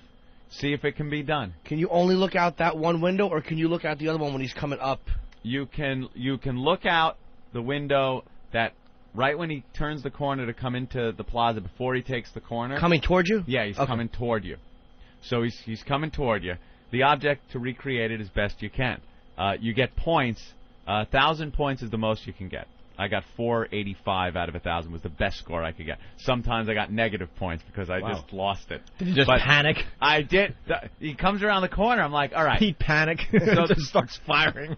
The best score I got was the one where I shot him kind of in the neck first with my first shot. The second shot went through Connolly's shoulder and into his stomach. Into Kennedy's stomach, and the third shot was just the money shot. Very proud. His head exploded in a red mist. His brains fell out. He slumps over, and I felt so good about myself. You a handsome man, Mr. Comey. And that was one of my best scores. And where the bullets end up affects your score. You get extra points for that. You get extra points for timing. If the timing between your shots was accurate, like it was that day, for not injuring Jackie, for not injuring Connolly's wife. Did you take her out in some of your attempts? Well, let me tell you, when I screwed up a few of the shots, like the first shot, I knew it was bad and I couldn't get a good score. I took out the driver, the limo driver, and it just stops. The car stops right there in Dealey Plaza. So I just... See, that's not accurate. The car would still go because it's downhill at that point. I don't know. And you need I think you need the bystanders, so the limo goes crashing into the bystanders. When I shot the driver, the car just stopped, so I unloaded into the car. I killed Jackie. I killed the wife. I started shooting the cops that were on the motorcade route. Did they show blood and guts and all that stuff? Yeah, there's cool. blood. And then when you're done, they show you a film, and you could see from any location. You could see what you did from any of the locations around Dealey Plaza. Following the limo from the grassy knoll. Yeah, I was going to ask, do you have the option to shoot from behind the picket don't. fence? I see them doing some add-ons to this game. This yeah. is pretty cool. One thing that they do also when you're done, they show you bullet trajectories.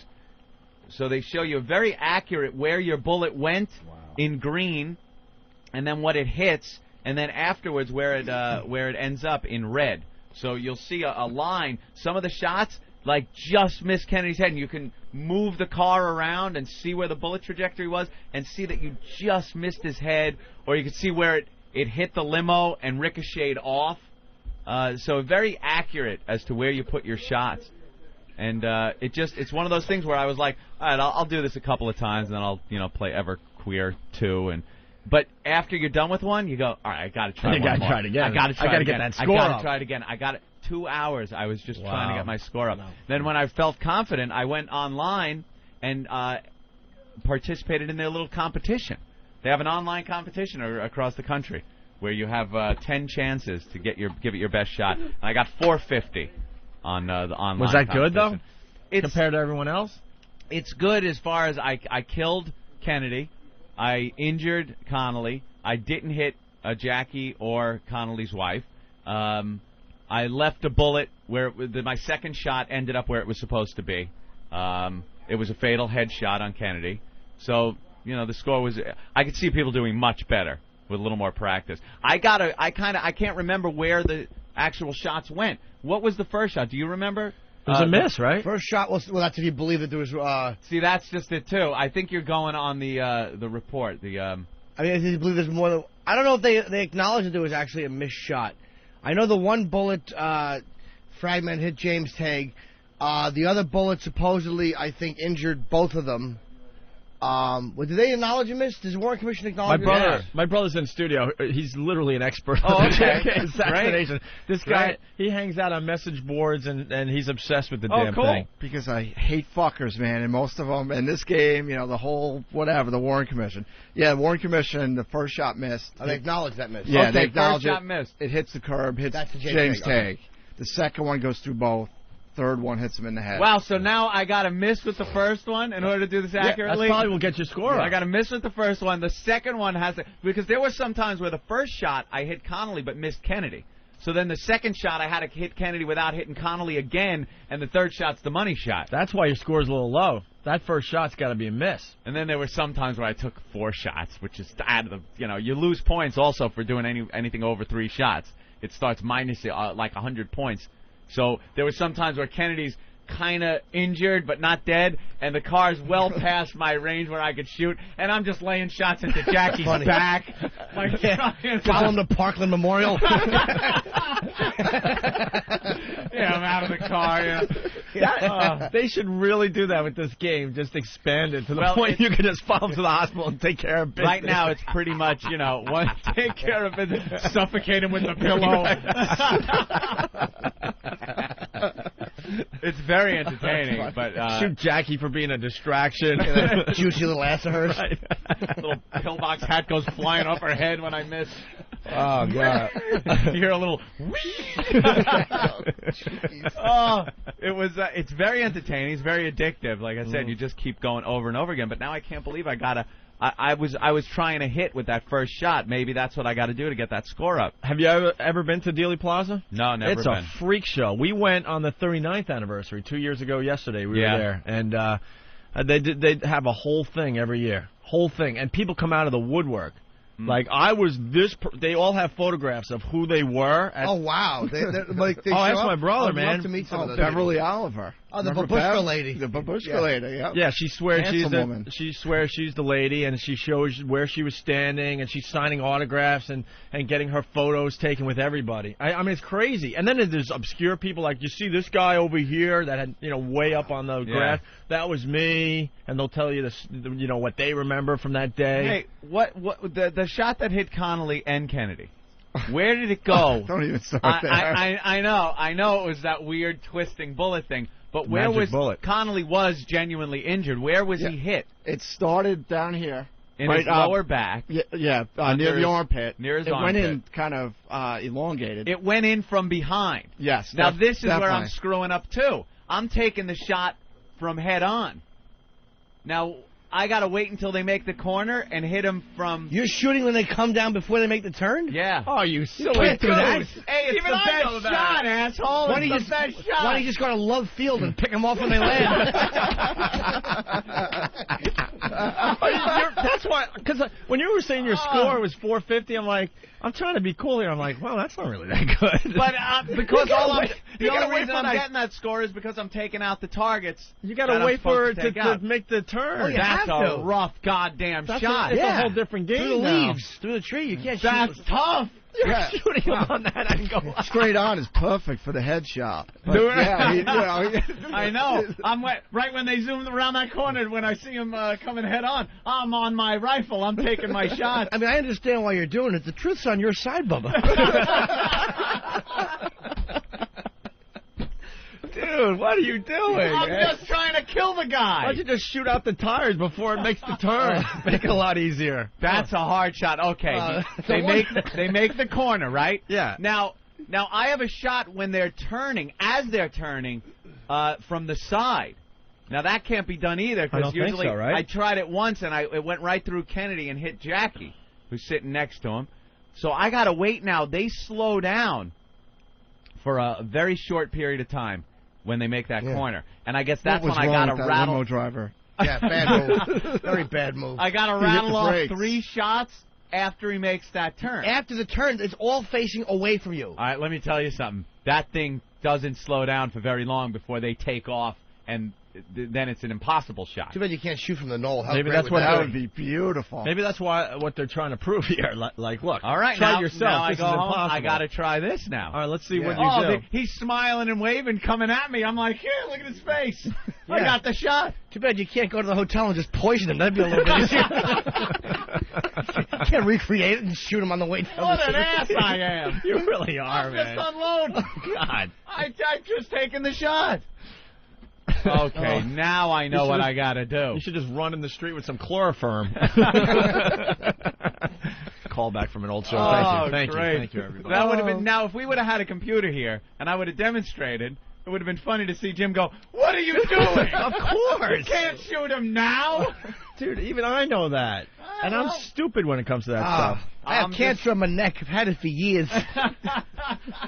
Yep. This is Louisiana, boss. Who do you know your daddy is? Because your mama told you so.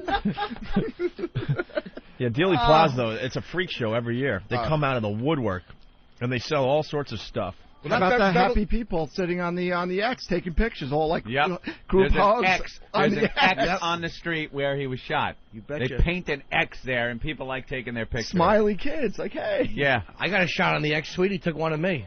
I just stood there like I was having a moment, but it was great. Yeah, right on the X. Were you looking up at the window? I don't remember. I was just really embarrassed. Like, just take the fucking picture. You know, 'cause I'm humiliated just standing there. But we got it done. You actually got your picture with a place. But every year there's there are people there 24 hours a day selling all the conspiracy stuff. Oh, I don't doubt it. And there's I mean, do you remember some of the conspiracy stuff that was just the ridiculous ones? I'm gonna go and open a little booth. I'm the guy that took the shot from the front. Right. That's my theory. Jack Ruby was at like a hot dog stand shooting, and they have pictures of him. You know, all kinds of garbage. Yeah. It's ridiculous. And these people swear on it too. Like, look, I got proof. Jack Ruby was at the hot dog stand. And really? Oh yeah. Beverly Oliver is the guy. It's the one. She claims she was filming from that angle, right? Yeah, and the took her FBI camera. agent took her camera or something. Yeah, I think she's. I don't know if she's a whack job or not. I walked up to her with our brother Quinn and said, "You're a handsome woman." She's like, "I've never been called handsome before." And she's holding court over like hundreds of people just listening to her. It's crazy. You have no idea if she's telling the truth, and all these rubes are there. Like, really? Oh, people that just want to buy everything and believe everything. Like talking to these people like they're doing their own investigation. She's a very famous person though, associated with her. Yeah. All right, someone is saying there's a bonus level in the game. I heard Anthony. Hank Bowers will show up every once in a while. Thanks. Figured he would enjoy that. My brother knows it all. He argues with these freaks almost weekly. We were calling Jimmy from there, remember? You Yeah. were like leaving him weird messages, and I was doing things. Phil from New Hampshire, what's up? How's it going, guys? Hey. Hey, Anthony, if you put the blood option on and you score over 900 points, there's a hidden level. Really? What does it do? You end up in a plane with your wife, and you have to try and land a plane at Martha's Vineyard. Yeah, that's funny. That's pretty funny. Later, guys. It turns into a flight simulator. You have your yapping wife behind you. John. That's good. Let's say hi to Dan in Jersey. What's up, Dan? Then you got to rape a girl on the front lawn of a compound. Dan? Yeah. Hey. I just want to, Anthony, the second shot that hits Connolly Yeah. to go through JFK first. Right, it goes through JFK first, Mm-hmm. and then hits Connolly. And then it goes through Which is impossible from the front. That's so funny. Like You're shooting idiot. from the front. I'm ricocheting off a building. I'm trying to get it to come back at him. Yeah. I'm really using the magic bullet. Makes a U-turn. That's fantastic. You're incorporating the Matrix in your gameplay. I like level 3 where you got to beat a teenage girl with a golf club. If you jerk off in the tree, it's extra points. Let's go to Clay in New Orleans. Clay. Oh, Clay. Oh, in New Orleans. Hello, Clay. Clay Bertrand. Anthony, I'm really disappointed you're consorting with an undesirable Catholic character. All right, knows when to punch you knew out. exactly when to punch out. All right. Well, we'll try the new way, and let's see if your score can get a little higher. I will so try the new way. I wish we had our gear here, our computers and stuff. We'd be in that office for hours. XM 202, the Opie and Anthony Show. Well, I got something to play for you. All right. Because you guys do have this obsession with Mike Brady. Oh, if it's an obsession. Pretty obsessed with him. Maybe. Sure. Here's him describing the first time he ever kissed a girl. Really? To one of the kids, yeah, in the Brady Bunch. Hi, sweetheart. You like my dress? Mom, can I talk to Dad for a minute? It's kind of a father-son thing. Oh. Well, since I don't really know where to start. Well, how about the beginning? Well, Dad, did you ever kiss a girl when you were my age? Yeah. Wow, long pause. For Christ's sake, say something. Excuse me, Bobby. Bobby? It's a father-son thing, Dad. Stop. Come on, Bobby. Come up to the bathtub with me. Let me smell your breath. Long pause. Well, how about the beginning? Well, Dad, did you ever kiss a girl when you were my age? Yeah, I kind of remember that I did. Did something special happen? Sure did. Her father walked in. Yeah, I threw up. Her father walked into the room. I found him much more attractive. So he stuck it in my keister, and look at me now, losing weight rapidly.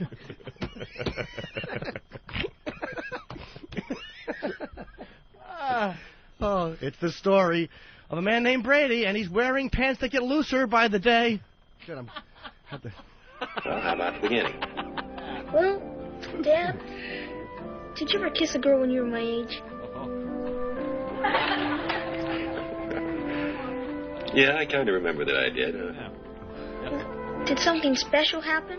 Sure did. Her father walked in. Well, I mean, how'd you feel? Like, did you see skyrockets or something? Oh, skyrockets came later. Right up my ass. Well, not skyrockets exactly. A few little firecrackers, maybe. Well, if you did see skyrockets, would that mean you're in love? Father had I mean, that depends, I suppose. It could. And people who are in love get engaged, right? Yeah, well... and then they get married. Well, I think in your Some case... states.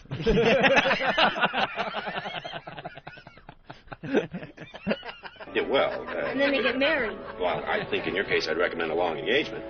How long? About 10 years. Son, love and marriage and engagements, it's a wonderful business, but you want to make very sure about those skyrockets. Make sure, huh? Thanks, Dad. I'll keep in touch. And by the way... You do that. Those weren't firecrackers. They were T-cells exploding. A little something for you guys and your obsession with Mike Brady. Yeah. Because of the Mike Brady thing. We can't stop talking about him. This is hilarious. Oh, with his little robe and slippers, last days walking around the hospital, 65 pounds. Why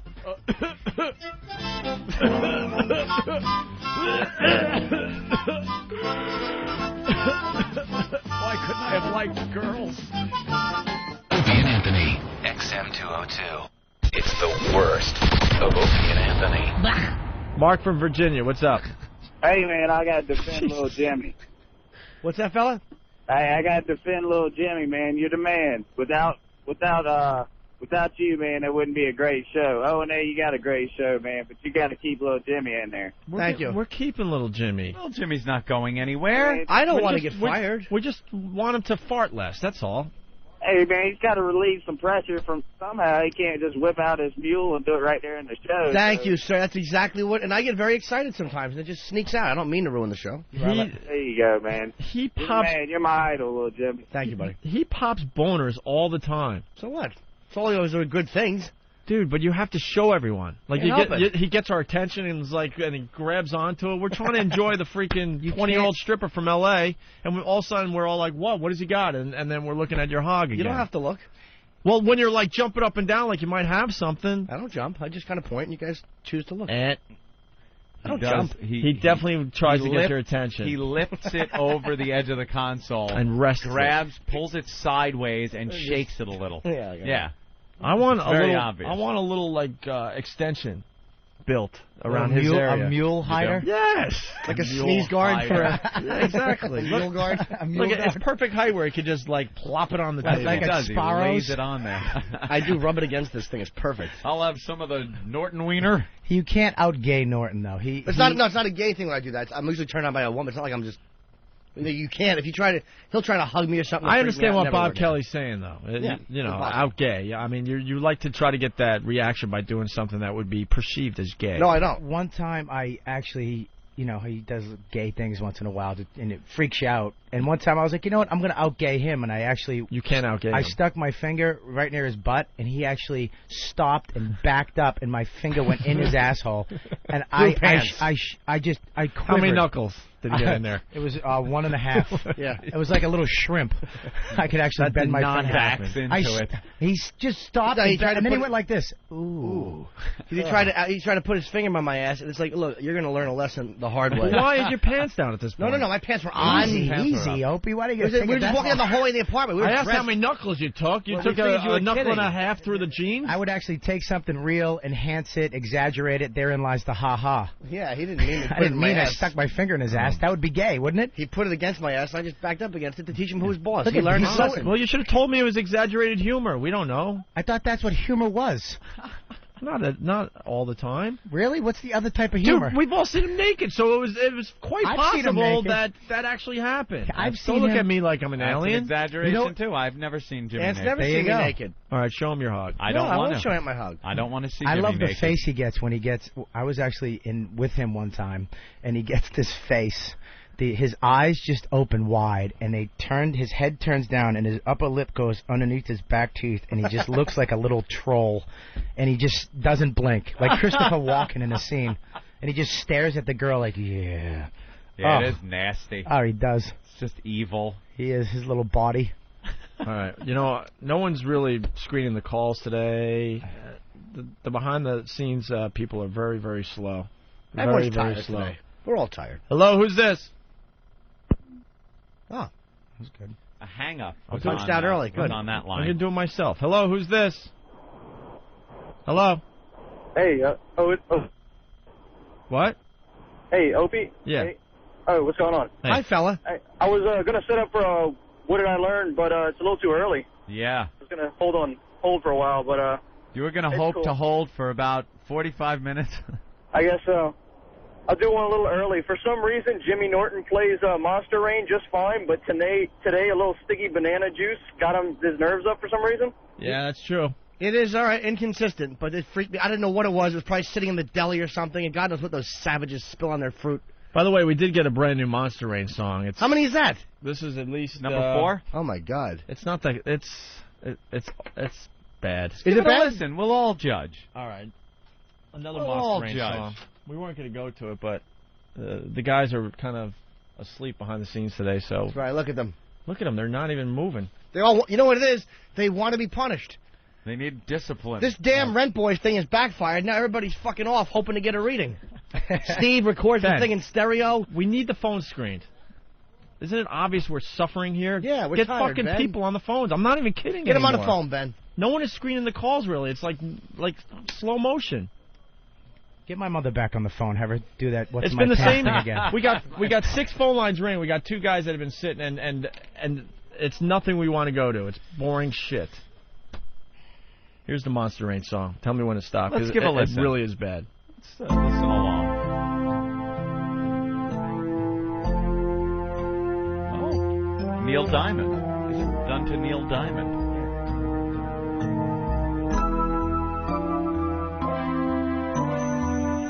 Love on the porch. So far, so good. I was surprised. A little drizzle, and out came his lies. What? Come run with me before the dark takes the sky. It's getting a little abstract, I think. You took my heart. You took my soul. Real lines. Gave me a little teeth and played with my old. Innocence gone, but I gave Jimmy his smile. A little rough. We'll give it like 30 more seconds. Big chorus. First the skies they darken, then Jimmy starts his talking. Suddenly you're under the porch, hiding from the storm. The fear makes him have you, then he wants to have you. Nothing you can do or say. Once he starts, you have to stay. It's the monster rain. This guy's all over the place. Do we end it? End it? Give me what I need. Yeah, he's breaking all the rules. Leaves me no choice. He's breaking all the parody rules. Yeah. Some really parody singing. rules are like, first of all, you got to be able to hear what you're saying. There's a couple of lines there that were a little muffled. Yeah, you couldn't really hear it. Second one, you don't use that many of the lines from the real song. Right. The guy's using too many of the real words to the song. It's like a parody / audition for like as a real singer. Yeah. Neil Diamond cover band. Yeah. Well, it's Dugout Doug. Did you ever come up with? Doug? He does a pretty good Neil Diamond. I'll say. Did you ever have a Monster Range story? Did you come up with one yet? No. You heard my story, right? No, what was yours? Oh, you weren't listening the other day. He had the marshmallow in the frat house. Which people are hazing. saying is just as bad as the Monster Range. Of course it is. I was out in Arizona last week. I missed the whole show. It's one of those things where you're hazing for a fraternity, and one of the things he had to do is pull the pants down, pick up a marshmallow with his ass, Without using my hands. and drop it on a little mock a rivalry fraternity house, frat house. And then no one ate it? No. No, you sick ass. Come on. But it's a room full of guys with their pants down. Yeah. It's a room full of guys with their pants down, picking up things with their butthole. Look who says that's it. The guy that put a finger in my ass. Well, he didn't. Well, against my crack, he did. No, Believe me, you had your pants on. Yeah, but I felt the actual shrimp hole, the actual separation. I'm guessing there's a Bob Kelly story. That bombs you? I thought it was a little odd that frats do things like that and have guys in these nude circumstances doing things. Yeah, I think it's definitely a Bob Kelly story. Yeah, there's definitely a Bob Kelly story. Now, let me just get this straight. Is it like just pure molestation? Does it have to be a guy, or can it be a girl or an aunt? No, we all have girl stories. How old would the boy be, and how old would the aunt be? Oh, jeez. What the hell is an aunt? I don't like it either, but I'm just from going Boston. with the story. I'm from Aunt. It's an aunt. Aunt. What do you say, aunt? Yeah, aunt. Say if I say aunt, then he's going to go what? And then it's going to be like a whole back and thing, who's on first? Aunt, what? Oh, marshmallows. Listen. My aunt, aunt, what? What? Aunt? I've done a couple things. Yeah. I guess we were talking about things that could be you got to do the gay one. Looked at as kind of a little gay. A little gay. A little gay. Well, I used to I got shards of glass in my hand. I know you broke a CD and it just made shards. Yeah, right? Yeah, I'll be all right. That's what you get. All right, relax. Okay? Easy. Yeah, no. I should settle down, huh? Settle down. Now, what do you got? Down. Why don't you settle down? Find a girl like Henry. Tell us your gay story. What it's not gay. Only the good half. It's not gay because it was young. Down every night, ma. It was young. You were young. Yeah, well, that's the whole Monster Rain excuse Jimmy gives is it's not gay because he was young. Well, it's true. Everybody, 4 out of 5 young boys have done stuff with their buddies' peepees when they're young because you don't know what sex is yet. And the fifth one watches. That's what my therapist told me. Really? Yeah, that it's pretty natural. Really? So when you were, how old were you and whatever? So I guess I'm not normal. Oh, yeah, you are. You're so normal, you probably repressed it. But there's a normal memory in there. I honestly couldn't give you one, though. It's going to come out someday. Well, I forgot all about the marshmallow story, so I guess we'll see. I'm sure there's more in there. All right, go ahead. How old were you? How old was I? I think I was, I had to be in first grade. First grade? First grade. That's 6? Actually, yeah, it was before first grade. My first sexual experience with a woman was in first grade, and with this chick, the Blouse, this local whore, and she made me... Whore? The Blouse. How old was she? She had to be like 14. Oh. So she was older, and she took me in the bushes. Yeah. And made me suck on her tits, and then she played with my little mushroom. Like, she just played with it. Wow. And I went home. What a little whore. I actually cried all night because I thought God was going to punish me. And he was going to. And he did. What a good Catholic. I remember me and my... You cried all night because of that? Well, you know, I was raised horrendous. Catholic. Of course. And I didn't know she's touching me and I'm sucking her. She made me do this stuff. I was molested. You That's were molested. And then I went home that night and I was just crying in my bed, just crying, praying for God, please forgive me. I'm sorry. This is bad. And are you kidding? And my mother actually came up. She was like, honey, what's wrong? I was like, nothing. I'm just, I had a bad dream. And I just cried all night. I just felt bad. Thank you, man. Sorry, I just had to, make this story a little more fun. Yeah. Porn. Now All right, so you're crying in bed. Let Dirty Boy finish his story. Well, what's funny is like a week later, You do understand it was your fault. It was my fault. Yeah. Why? It was your fault. She took me into the bush and made me sexy. What are you expecting? You parade that little hairless jewel around? Who wouldn't touch it, for Pete's sake? She used to take me into Tufts University, and after that, I kind of got into it. And I used to grab my friend Matthew. We used to go up into the attic of Tufts University, and just each one of us would grab. She was fat, just fat and huge tits, and each one of us would just suck on a tit. Wow. Like little babies.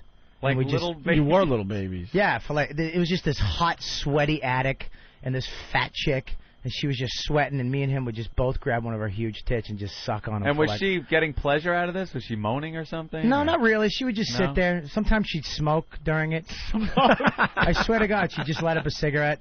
It was weird. Like, she would just do it with everybody. My first 3 chicks were just fat white chicks. The Blouse, Kimba, and some other chick. I don't know her name. Kimba, yeah. She would just... Where's the guy thing come in? Oh, when I was before... You know what it was after trying to tell that. chick stories, and you're like, where's the guy stuff? I kind of liked the blouse story. Yeah, thanks, Ant. That was nice. I mean, Ope, sorry. Nice talking to you. Wanted to, keep you on track. All right. Well, you know what happened is that me and my friend, we would go over to... he would come over to my house because both of my parents worked. And my sister would be out, so we'd just lie on the couch. Uh-oh. It's already sounds bad. And, oh, boy. Buckle up. Yeah. Here comes another Monster Rain. Way beyond Monster Rain, I can sense it. I don't know why you call it Monster Rain. Why don't you just call it sucking each other's cocks and being friends? Well, the more I look at it, the more I realize that there probably was no such thing as Monster Rain. I've come to that conclusion. Oh, really? You're backing out of stuff now? What are you saying? No, I didn't know that you guys grew up together. No, easy. What I was saying was... if me and him were buddies when we were a kid, we'd have some... Like, dude, remember that time I banged you in your ass? All right, listen. That wasn't gay, though. I talked to my therapist. That's not gay. We just didn't know any better. We're friends, Didn't know. All right, so you and your friend would lie on the couch? We'd lie on the couch just before I, How old was he? 13. How old were you? No, I'm joking. He was, shit. We had to be... How old are you in 5th grade? 11. I don't know. It depends what color you are. No, not 11. 11? No, he wasn't 11. What color? You were 11 years old. Hang on, I didn't even hear that. So bad. That's good. You were 11. I wasn't 11. Opie, it's not 11 because I was in. You graduate 6th grade. You're 12 years old, right? Yeah. Yeah. So you're 11. Then in 5th grade. It must have been.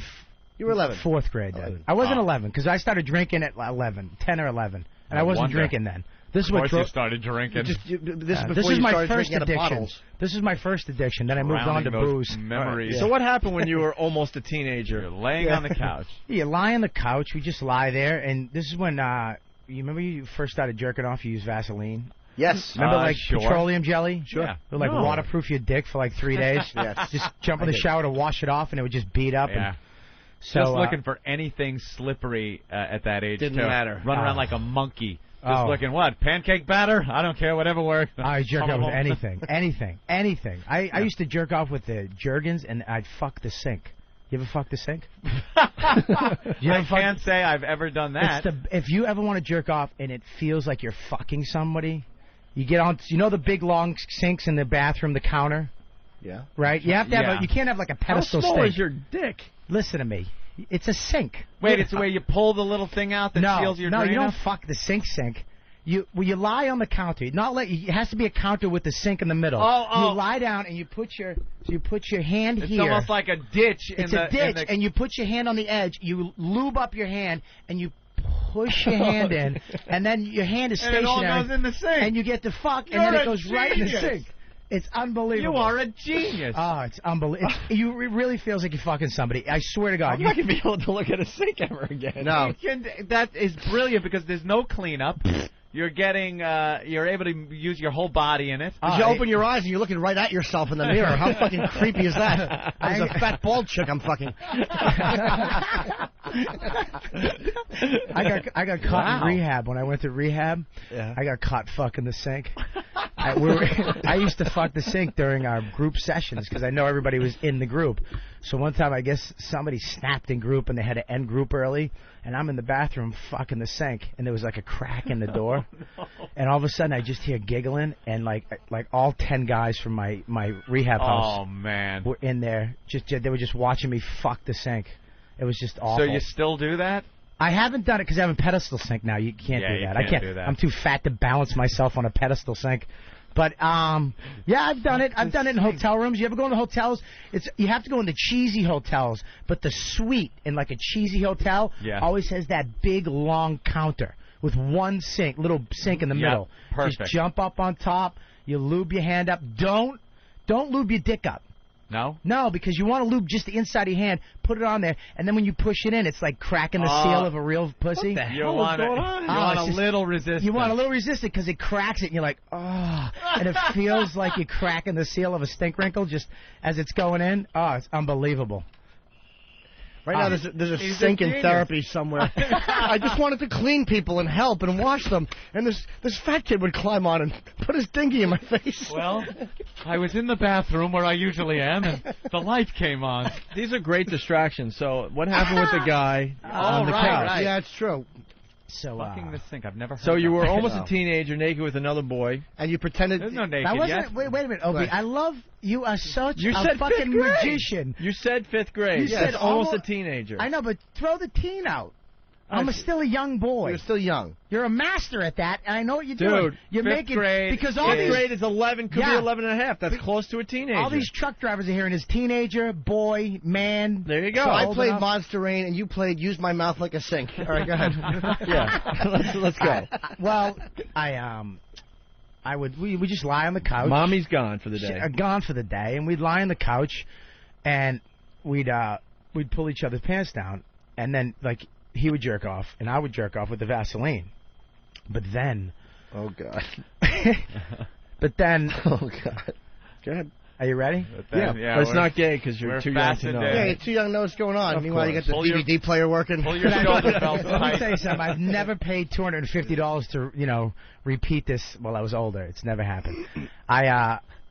Nothing. Good. Oh my God! No, we got it. Nice talking to you. So we would jerk off, and after a while, it's like when you're in a pool and you play one game and it's like what you start just making up anything. We're gonna duct tape Nana and throw in the pool, and whoever, if she drowns, you lose. If you save her, you win. I'm bored with Marco Polo, right. so Yeah, exactly. Yeah. It's the Marco. that was it. There it is. So, yeah, so- you're getting bored. So you're getting bored just cranking it with each other Yeah, or so in you front get, of each other. Well, you get bored, you're cranking it out, and you were so young, nothing's coming out. You're kind of pretending. Uh-huh. You know what I mean? You ever have... Oh, okay. That's gonna be the savior, right Yeah, there. What? that's going to pull you out of this. Yeah, Oh, I'm sure just it will. saying. That this what annoyed me is that my friend was older than me, so he could actually blow a load, and I remember being so self-conscious, and one time I got a marshmallow, and I mushed it up in my hand, and I put like little daubs, so I was like, I came too. Because Really? well, I was so Dude, you're now starting to scare me. what, dude? I You're just a wanted to. freak. I wanted to blow a load. It's like you want to be You part got of the that group. marshmallow from a frat house, did you? Actually, Did it look like it had been roasted over a fire for 5 seconds? Yeah. A blonde, bang, gorgeous guy actually pulled up and gave me a marshmallow. Get it? Nice. So you faked it. No, I didn't fake it. I think by this time I could actually. No, well, I couldn't. You put the marshmallow all right, over listen. How long were you guys doing this? Yeah, how many years? How many years? Time? Well, he would come over every once in a while. Well, I was bummed when he left for college. He still drops by. We catch the game. Can I just say something though? I see him every once in a while. No, and I'm so open with it. I've talked about it. I remember when I went to rehab, the guy brought me in. This guy brought me in. He goes, "Tell me the worst thing you've never told anybody." And I was like, "This is the story I told him." I go, "I've never. This is what I carry around with me, my whole life that makes me feel like a piece of shit." And he goes, "Everybody's done that." And he goes, "I've done it." He goes, "Go get Mark, John, and Billy in here." And they all come in. "Hey, you ever jerk off with your friend? You ever touch your friend's cock when you were young?" Yeah. See? He goes, "It's not that bad. Everybody does that." And I was like, "Hey, you guys, Then we all went and jerked each other off. No, I'm joking. So you got bored with Marco Polo. Stop going off track here. Good point, Ope. Good point. Thank you, Jimmy. Keeping them on Way track. to keep them focused. And that's why you're That's here, why I'm Opie. a radio genius. You are. What happened now? So you're a little bored. So you get a little bored, and I felt weird, too, because I was definitely the bottom. Okay. All right. What the hell? Yeah. You were more the feminine one in this relationship? Faking it to keep him happy? Not feminine. It was more like... he was the take charge kind of guy. Well, I was younger, Yeah. I was the younger kid, so I was... All right. I was the learner. He was the teacher. So what then happened? So then he would be like, "Why don't you grab mine and play with mine?" Ah, there you go. So I would grab it, but I grabbed it like this. Oh, because doing it upside down doesn't make it gay. No, because not at all. That's the way men jerk off other men. All right, I was going to do it, but I didn't really want to commit, so I did it this way. You know what I mean, right, guys? Thumb and forefinger against the No, it's not that. It's body. that keeps it away from God. It's just that I'm dyslexic, so I went on his. I went upside down. Upside down. Yeah, sure. No, I just didn't know how to grab another. I never grabbed, so I knew how to grab mine, but it was like, how do I grab it? He's like, "No, do it this way." Yeah, I guess you would grab it the same way, right? You know what's so funny too is that he had a retarded baby brother, and his brother came in. Oh no! And he oh, what a mess that must have been. No, he didn't come in while we were doing this. He came in like Jesus. You know, after this session, you're going to leave us a check, right? A check for what? The therapy. Getting this off your chest. Getting this off your chest. Well, his little taking over the whole show. His little brother came in, and he had a huge, just a retard. Well, we cock. talked about that. All retards have huge retard And hogs. he had pubes, and he was younger than me. I had no pubes, and I had this. The internet is for porn. Thank you, Ant. Keep it fun, Ant. Keep it fun. Me up all night fucking me porn, you Porn. Yes, Bob. So, anyways, he goes, "Put it in your mouth."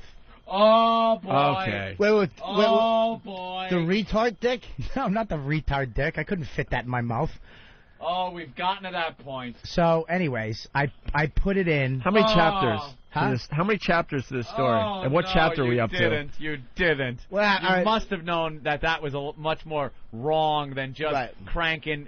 I swear to God, in front of each other. I swear to God, I didn't. I was too young. I didn't know. No, I know. So what happened? He said, I swear to God. "Put it in my mouth," and you did. I put it in, and it tasted like it was like just. It didn't. It just like feet. Tasted like feet? Yeah, like it just tasted. You ever suck your toes when you were a kid? Like bite your toenails? I didn't. You never bit your toenails? I do constantly, but I never compared that to cock. Oh my God! He's telling us what. Well, you didn't bite the dickhead, did you? Like, no. I just remember it was spongy. Like a Ant's brain is short-circuiting. A spongy foot. He's talking. He's telling what it feels like to have another man's dick in his mouth. It's not a man. It's a kid. Doesn't make it any better when I say it's a kid. You're almost 13. Yeah. Yeah. He had. Did he have hair? I wouldn't let him do it to me though, because he had braces and it scared me. All right. So at least you were old enough to make the pain association. Give him the old payback. Well, you know what? It's not gay, guys. It's not gay. It's just listen to me. No, we guys, believe look you. at me in the eye. Could you do I'm that? looking at you. Everybody's looking at the wall, and it's making me feel bad. You again. have, Opie. you're on your own. No, I can't even look at Opie, you. look at me. No, I'm looking for a. Anthony, look at me. You're a little bitch. That's right, you're a bitch, and I bet you'd like to suck it, wouldn't you? We just want this to go away now. Yes, I am gay. Yeah. Well, can I tell you about the retard story? Those men wanted to have sex with me. You have to. Can I just recover this? I used to Retard. have this. Huh? What? She wasn't retarded. She was like that. No, dumb. we don't want to hear it if No, there's no. a she in it. Yeah, that she's. Yeah, but she was retarded. You're stupid! She was retarded though. Stop laughing at me! Stop laughing at me! You stop laughing at me! I'm not funny, Stop laughing at me! Audio from the Kelly's basement. she used to follow me home every day, and one day I You didn't actually have sex with a retard. well, one day, there's actually two stories. I brought her. She brought me home. I mean, I brought her home. She followed Here's me how home. This is where we get the gay out of the show, Anthony. Yeah. Sex with retards, only on the Opie and Anthony show. Yep. Make a promo out of that. She used to follow me home. I think it was 7th grade. So one time I let her come home with me because my mom was out. Was she? How retarded was she? Was she a slow girl in school, or was she like? She was the fat mongoloid? kid, the fat girl with the greasy hair and the straight bangs. I was going to say, the Pete Rose haircut? Yeah. All right, And pretty retarded. But she wasn't like her body. She wasn't mongoloid. She had like a big, like a silverback gorilla forehead, like it's long but short and angled. Gotcha. And she But had not like Down syndrome. little volcano tits. You know what I mean? A fat gut, but How just old were you? volcano tits. I was in 7th grade, so You I don't were know. 13. 13. Now you're officially a teenager. You So- moved on from sucking men off to having sex with retards. What a- and you wonder why you're in therapy. Trying to cleanse the palate, Right. literally speaking. So When did you finally get up to hot chicks? Last year? No, yeah, Jesus. actually around 20. Yeah. 20. When I got sober, I was like, great, this is great. The sober thing really. Why is every drank, comedian recovering something? Because they have experiences like this that you got to drink away. Yeah, exactly.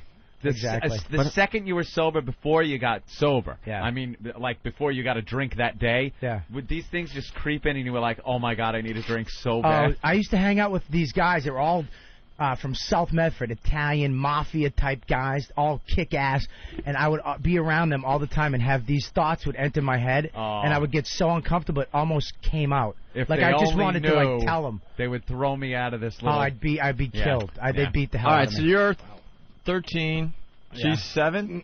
No. She's my age, you friggin' lunatic. Stop enhancing no, the story. That's why there was a Trying to get question me mark. I can't believe he can make the stories worse, but he is. There was a question mark. Was she 7? I'm getting confused She's here. older. No, 7th grade. So she had the mental capacity of a 7-year-old. You sick F. So yeah, that's Did she true. talk all weird? She did. You're stupid! Was it like that? Yeah, well, yeah, she was like that a little bit. So I took her back to my house. You know, there's a guy in Ohio checking in, and I agree with him. The show is 2 weeks away from a guy doing the wiffle ball bat challenge. No. Dude, this has to end. But I'm really getting pissed off about this. It's just, you know what it is? It's therapy session. Why does all of Jimmy's friends have to come in and admit their gay experiences? We did kind of pull it out of him. Yeah, you sat there. Dude, and you started off like didn't. You started Left off it where right in his mouth. I tried to sidetrack with pussy 8 times. Yeah, and you kept going. We All right, started get back off to with one of the hottest girls we've ever had on the show. From me? We wanted to bow to you, and now we want to shun you, man. Now you realize what would happen if you bowed to him. I fucked the sink.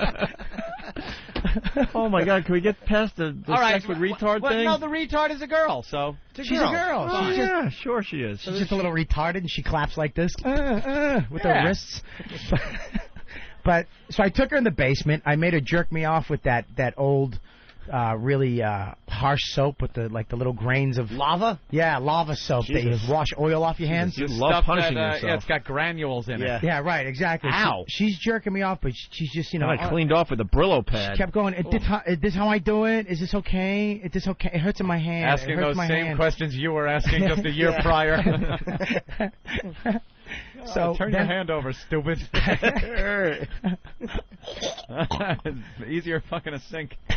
So I looked up in the window in the basement and I saw my mother's car pull up. Uh-oh. So I said, wait here. And I just ran upstairs. And my mother came home with my aunt, and I'm talking to her, and I'm so nervous. And then I'm sitting on the couch watching TV, but I fell asleep. Oh, no. Around 4 hours later, I woke up. It was dark out. And I was like, oh, my God. I forgot all about her in the basement. I ran around the back. And you know those tornado doors, like the angled doors for the basement doors. The cellar doors. Sure. I opened it up, and this poor retarded girl was just sitting there shivering. She still had soap on her hands, the fucking Gookie soap, and she's sitting there shivering like, I gotta go home. I was supposed to be home a long time ago. I gotta go home. All right, retard, finish the job first. You can go. Did you make her finish? No, I didn't make her finish. But another time I saw her, my friend actually held a rock over her head until she jerked both of us off. All right. I like that. Oh, my God, you're a criminal. Not me. It was my friend. You're an accomplice. No, I'm not. I told him not to do it. No, it's not. It's a retarded girl. She thought it was fun.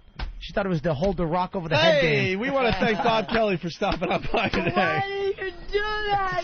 Why did you make everyone laugh? Why did you do that? You can hear more.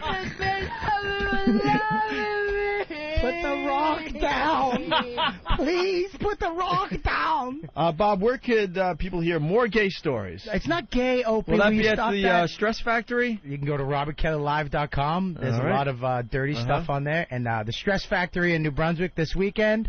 Friday and Saturday, 2 shows. Love you guys. Can I ask a question? What? I want to know if the guy made you do it by going, he puts the cock in his mouth. He does this when it's told. It's not gay if you do it thumb and forefinger first. You've heard the Silence of the Lambs song, right? Yes, it's very fun. I love that one. The Opie and Anthony Show, XM202. Say, Jim, nice meal. The worst of Opie and Anthony. Is this some sexual reference? Well, Anthony, the list of dangerous toys is out. Every year there's a bunch of toys that are made and get recalled. And they get recalled. There's a little Tykes choke on stuff. The New York Public Interest Research Group. I guess they buy all the toys, test them, and then decide which ones are very dangerous for your child. Throw them in 10 cribs and count how many living babies there are after the day's worth of play. Yeah, I wonder how they do their experiments. And the news, man, the news. They're just a bunch of scumbags. Because I saw this the other day. Coming up is the child. Jesus, I got it now. Is the toy your child playing with dangerous? Yeah. We'll tell you after this. And there's your little Johnny in the other room playing with all his toys, and you're wondering if one of those toys is going to kill him. But you have to wait through the commercial break because these scumbags want to, get their ratings up. I've seen ones that it's not even a commercial break; it's a teaser for the news that isn't even going to come on till later that night. And they go, toys could kill your children. We'll tell you which ones at 11. Are you driving a dangerous car? Tune in at 11 o'clock for our inside investigation. A popular food poisoned. We'll tell you what it is. What? I can't eat until... What? 11. Very good. So there's a list of the dangerous toys that we should be watching out for. How dangerous are these? Not really that. I don't know. I've never heard of any of these things. Jimmy, what? I see you. Don't lift your slipping a cheek off the chair. Oh. I actually did not do it. Did not do it. I promise you I didn't do it. Then what the hell is that? I lifted my cheek, but I was afraid if I eased it out, it was going to be a butterscotch pudding extravaganza. A Tippy Tom undies? Yeah, especially after one of those nice smoothies. That's the last thing I knew was blasted into my socks. So I stopped. Choking hazard toys not properly labeled. Fun Years Music Big Drum musical set. What is Hot Wheels Rev Up cars. Oh, you know what toy is really bad this year? Fist of Drunken Father when child is talking loud when supposed to be in bed. That's a really dangerous one. Careful. Careful of that one. Could cause bruising. Did that happen to you as a kid? No, it didn't. But you got to be careful, too. The black kids are having a little problem with the toy this year. Yeah. Is that there's this toy called Teacher's Mouth makes your penis wet in certain parts of Long Island. Dangerous toys, Anthony. Hot Wheels Rev Up cars. What's wrong with that one? I don't know. They don't tell you what's wrong with them? Not really. Just like little pieces? Yeah, we're talking... Well, these are the choking toys. So choking hazards? Got to be parts that fall off that the kids could choke on. But there's other hazards, too, Ope. It's not just choking toys. Choking hazard. No, they got categories. In South Carolina, they're saying that you have to... The minivans are very bad for kids. Oh, boy. Especially when put in reverse. And they still hate your heckling, by the way. Ben can laugh and have fun. Fisher-Price Loving Family Pony Parade. Oh. You could choke on that. You could choke on it. Choke on the... You could choke on it. Choke on the pony penis. Horse gag. The baby Annabelle with pacifier and rattle. Ah, the pacifier, I'm sure. And just like home stove with sounds, I guess has parts that the kids could choke on. Mm-hmm. Strangulation hazards, Anthony. Oh. The water yo-yo balls. Water yo-yo balls? Wow, we're out of touch. What the hell is a water yo-yo ball? I've never heard of that, but you can strangle yourself with it? Yes, it's what happened was the water yo-yo balls is the toy that they sold in Houston, Texas, and a woman named Andrea Yates she puts her children and they bob up and down in the tub like yo-yos. Blub, blub, blub, blub. Up down, up down. That is hazardous. Then the bubbles stop. That is very hazardous. And another strangulation toy is the Bungee Ruse, whatever that is. Bungee Ruse. And Does then, that come with a colorful little cowboy hat and boots? Boots with little taps on them to do a little dance in Colorado? That could be a choking hazard.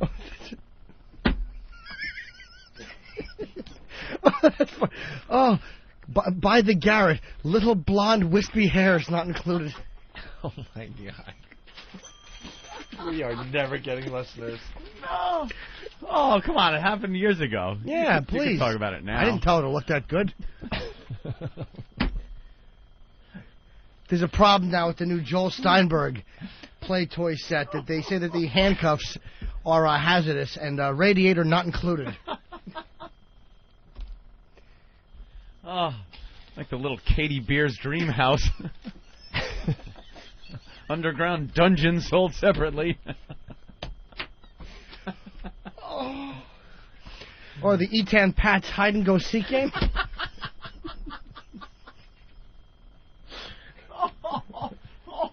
Little Adam Walsh bobblehead doll. All right, I'm going home. Spring sold separately.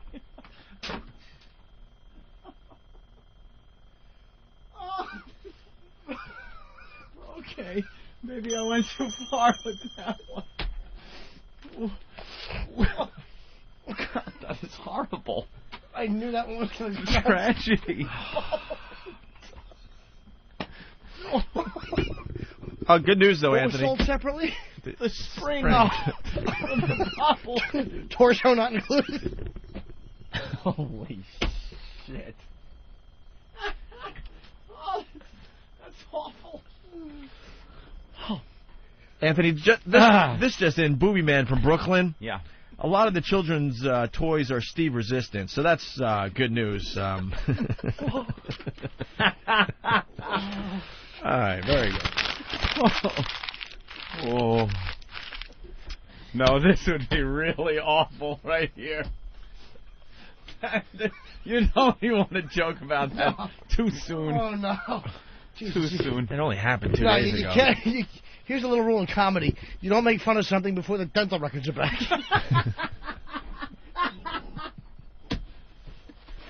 Holy crap. Huh. Awful.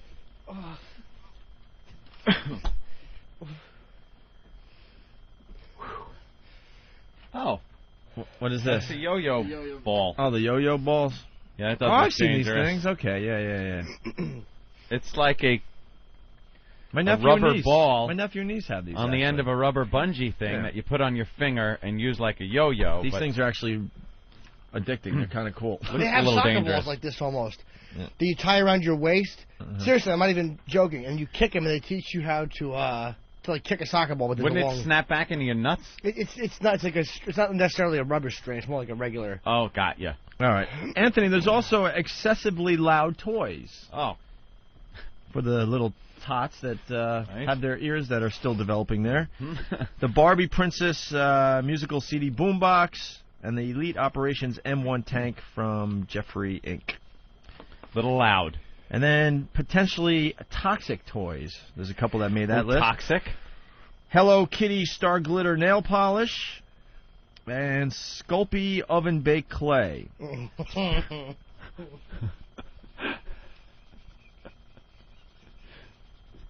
Yes, Jimmy? He's biting his hands so hard. I know. He's trying to control himself.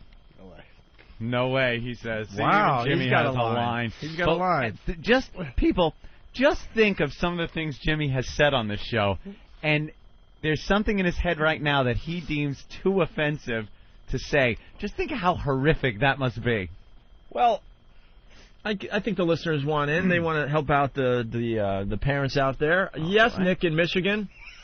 I think you forgot to mention one of the hazardous toys. You forgot the Chiving Little Outdoorsman kit. Watch it out, guys. I think that's that hunter. Yeah. That was out there shooting his fellow hunters. Yeah. Yeah, that would be bad. Kevin in Boston, what's up? Yeah, the Station nightclub playset comes with Steve boots. The what? The Station nightclub playset comes with Steve boots. And a great white CD with it. Oh. All right. Well. Oh. Yeah. Well, I guess what we were going to try to do here today was talk about some of the toys that we grew up with, which were a lot more hazardous than the toys we just mentioned. The Robert Reed T-cell yo-yo that doesn't come back up, just drops.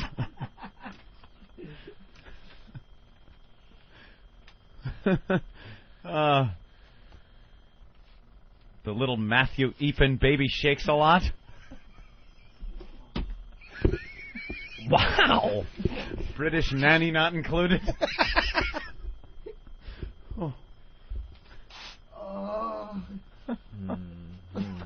The Connor Peterson father-son fishing game. Anchors Away soundtrack sold separately. A little. Is this? Is that? Huh. I can't. No, don't do it. Is this? Let me say, you ass. That is horrible. You cannot say that. You wrote this down? No, I don't say it.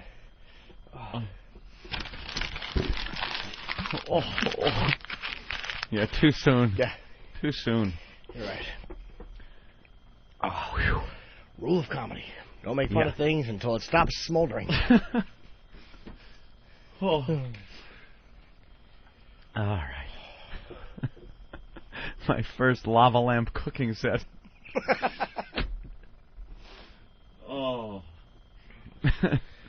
Jamie's Lil Lotion bucket.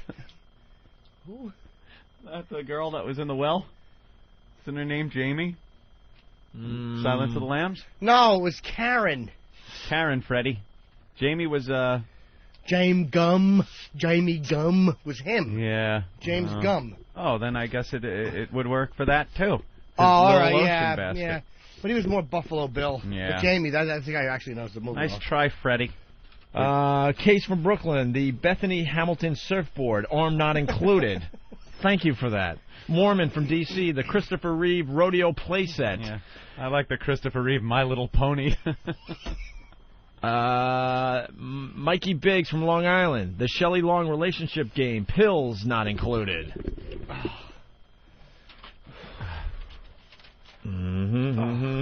That song is so addicting. The Abu Ghraib Lego people.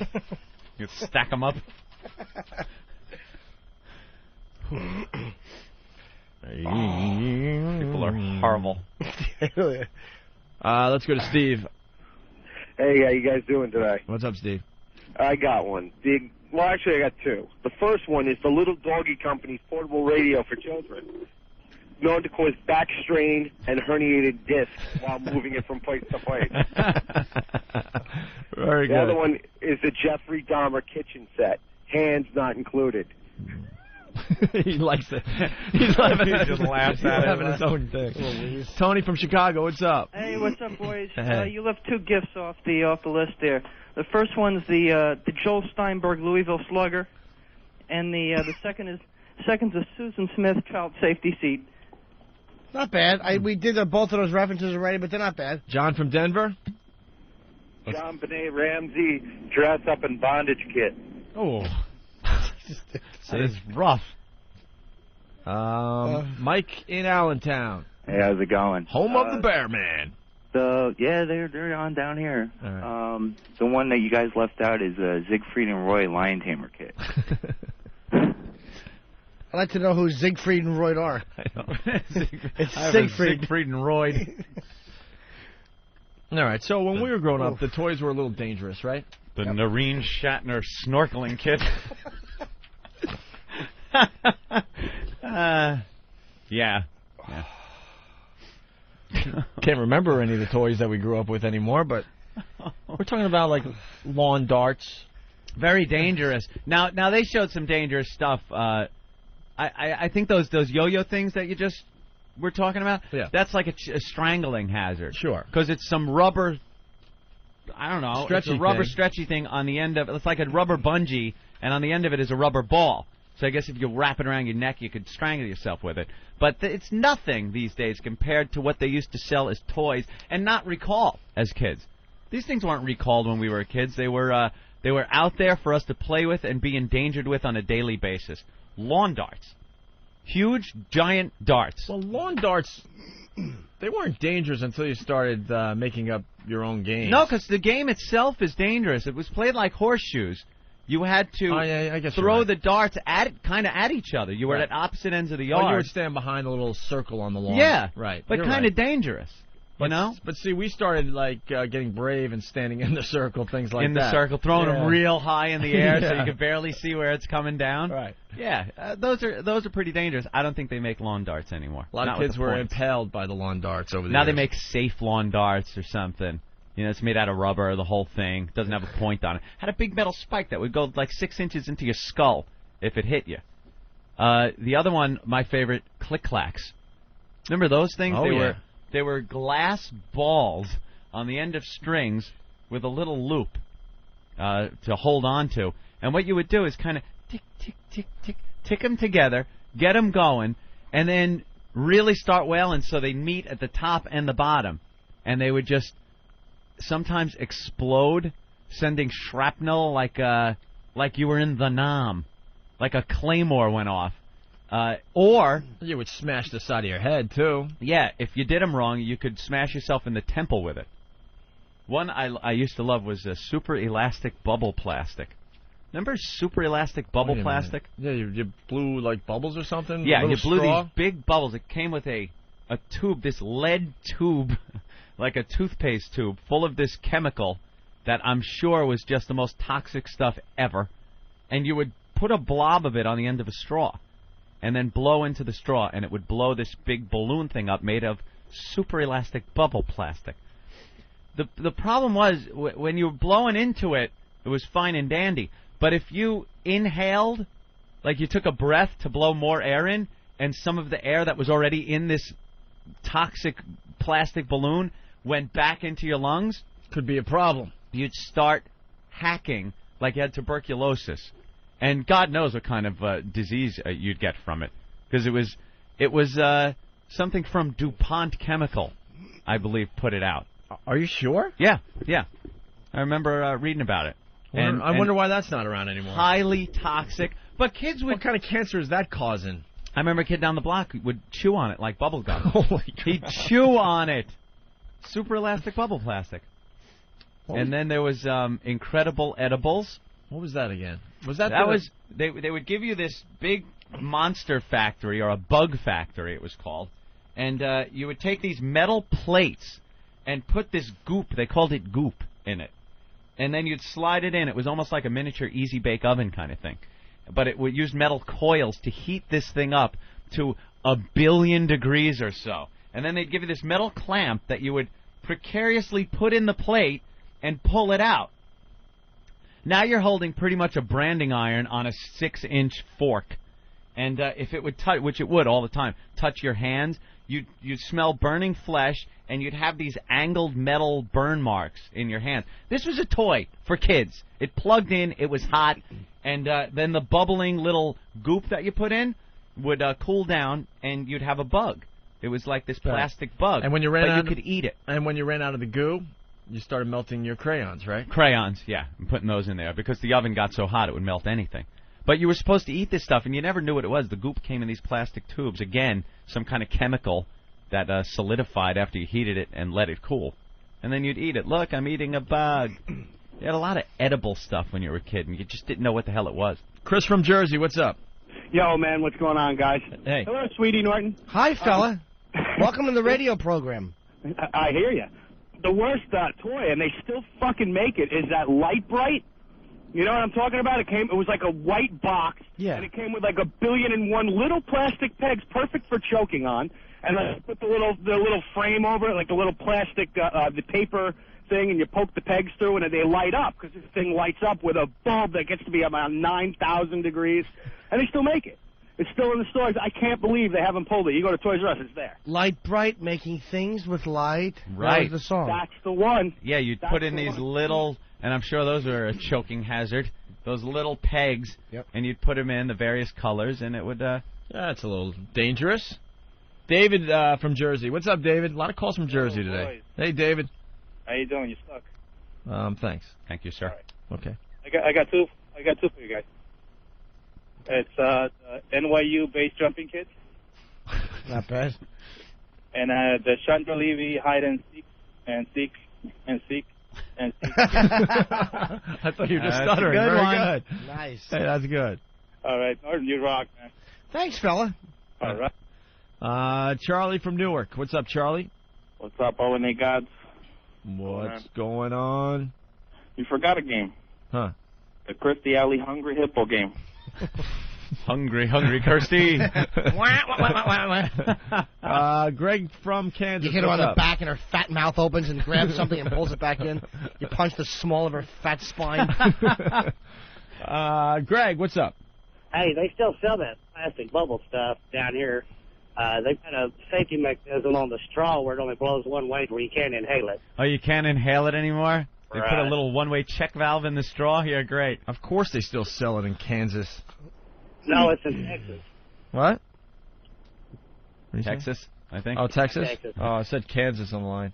Oh, all right. no, that don't stop you from getting a jack-in-the-box straw on your brains out that way. Yeah. All right, let's say hi to Dan. Hey, Dan, what's up? Hey, how you doing? Good. Dan from Jersey. I got another toy for you. Yeah. Michael J. Fox bobblehead. Nice. Horrible. And cut. Michael J. Fox would be a fine etch-a-sketch. Although not when making the picture, but like, I'm finished with this. Hold this for a second. Shaka, shaka, shaka. What are you doing? I was just showing it to you. Shaka, shaka, shaka, shaka.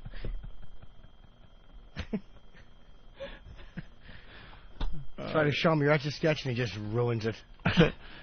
Shrinky dinks, that's right. Remember the shrinky dinks? Yeah. Oh, yeah. You'd take these little things, you'd cut them out of plastic, and put them in your oven. You'd color them in, put them in the oven on a cookie sheet, and bake them, and they would shrink and turn into glass. But sometimes they would explode, and you get this shrinky-dink explosion, which would leave little glass shards inside your oven. Cause fires. Mm-hmm. Remember Digger the dog? Dig and he goes with you when you explore. Just pull his leash. He's your dog for sure. It was this awful plastic dog. You just walk it, would just go, arr, arr, arr, arr, and it just sucked. I guess it's sold. You got the worst toys growing up. I didn't get that, too. It's just a little puppy you could pet. Megan Kanka sold toys. separately.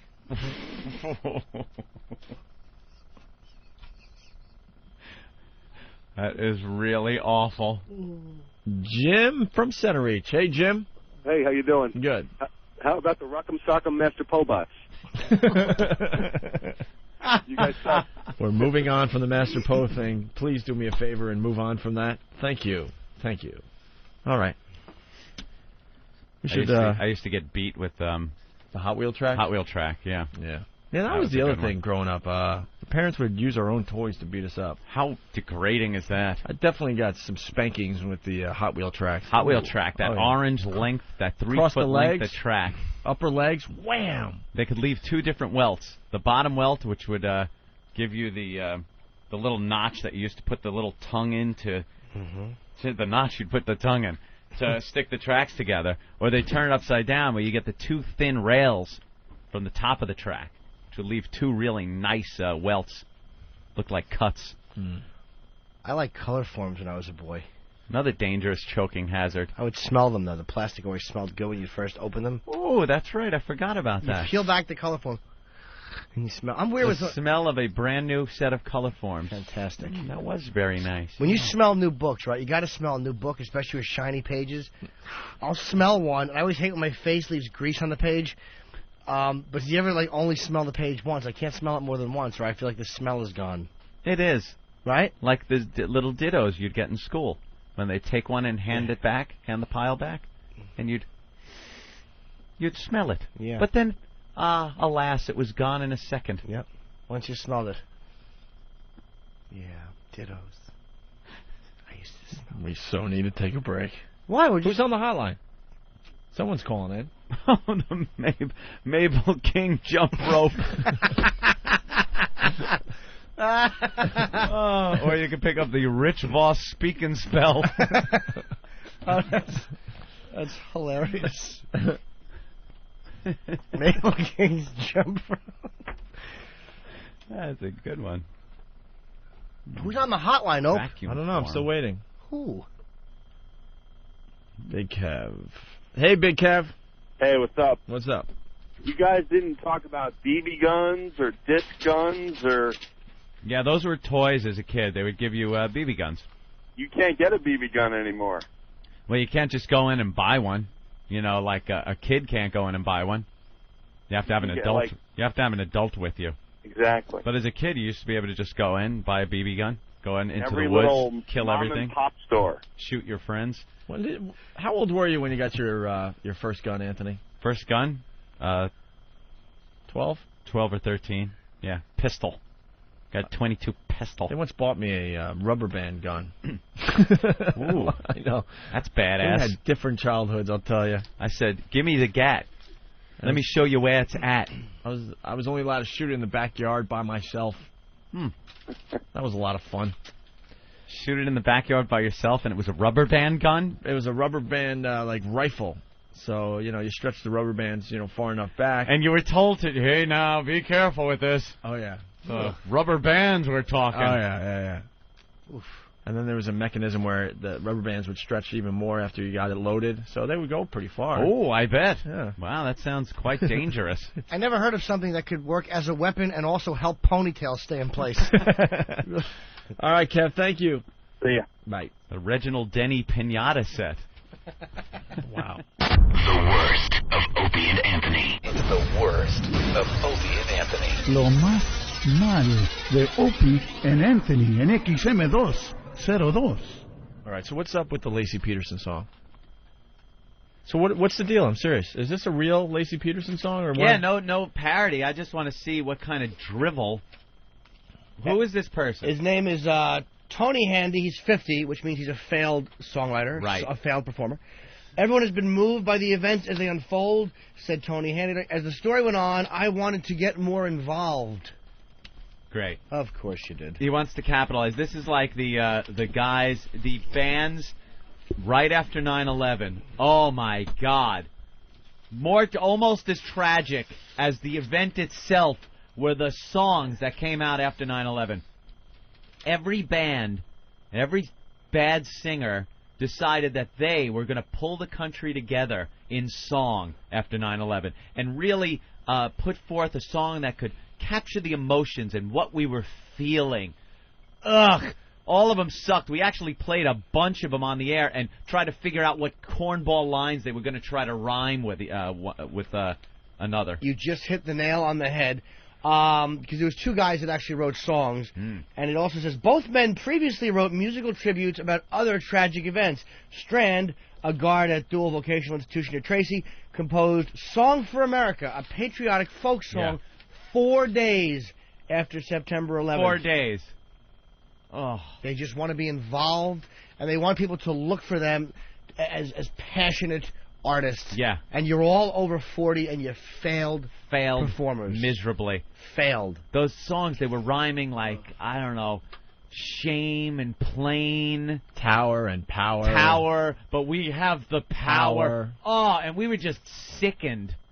Yeah. Ugh. These guys just trying to get some kind of recognition with a song about a tragedy. So this guy decides he's going to pen a Lacey Peterson song. I bet it's just sappy. Oh, yeah. And drippy. Well, let's take a listen. Let's give a little. I just want to see what he uses to word with the rhyme mouthy. She was lippy, and as a result, her and Connor got drippy.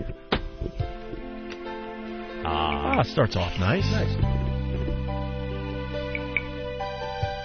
Shit dick. No? The lounge version. Remembering Lacey, how her smile would make you smile. Remembering Wait. how she Our loved smile? What? Our smile would make you smile? Her smile would make Her anyone smile. Would make you smile? Is that what he rhymed? Apparently her... Oh, I didn't catch the same word. You're right. I think it is. Well, we're going to have One to play of that Jim's part rules. again, I think. And then we can see what he rhymes it with. I think I heard denial.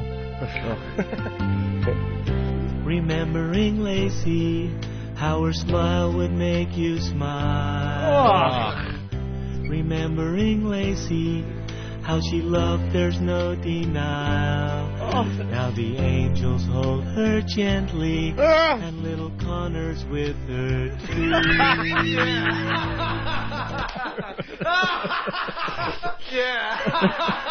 Oh my God! And Lil Connor, he put Lil Connor in. The only reason he should be saying denial is if that's the river she's at the bottom of. Oh God, no! Ding, ding, ding. This sucks. It does suck. Let's hear the rest of it. Remembering Lacey, and the way that fat stomach would annoy you when you're going to fuck Amber. Oh, Jesus, guys. he put Lil Connor in. I know. And she smiles and says, we're alright, and we send our love to you. Get your lighters out, everyone. What rhymes with Connor besides he's a little goner? Life and happiness was pretty Lacey's life. With little Connor on the way, just made things seem so right. Still the two of them together, from the start to heaven's door. And she smiles and says, we love you, fuck a to the one she's loved before. The tears that fell made flowers bloom on earth in heaven too. And little Connor runs and picks them, Mama, even though he's blue. these for you. Put on Lil Connor voice. Can we hear the little Connor voice again? Yeah. Mom, these are for you. These are for you. Oh, thank you, fetus. What is that cord coming out of your stomach? Little bouquet of seaweed he gives her. You guys are insane.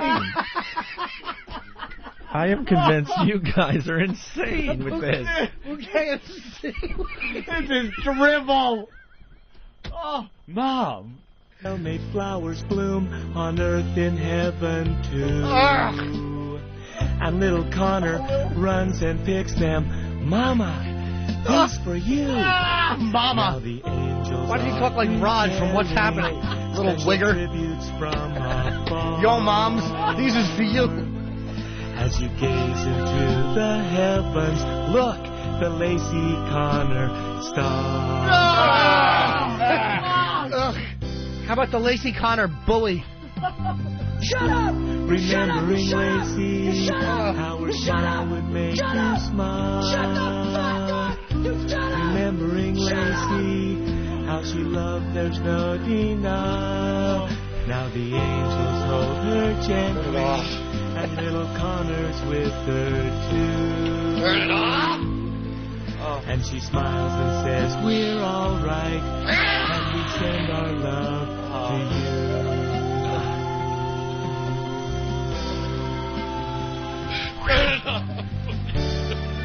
And we send our love to you.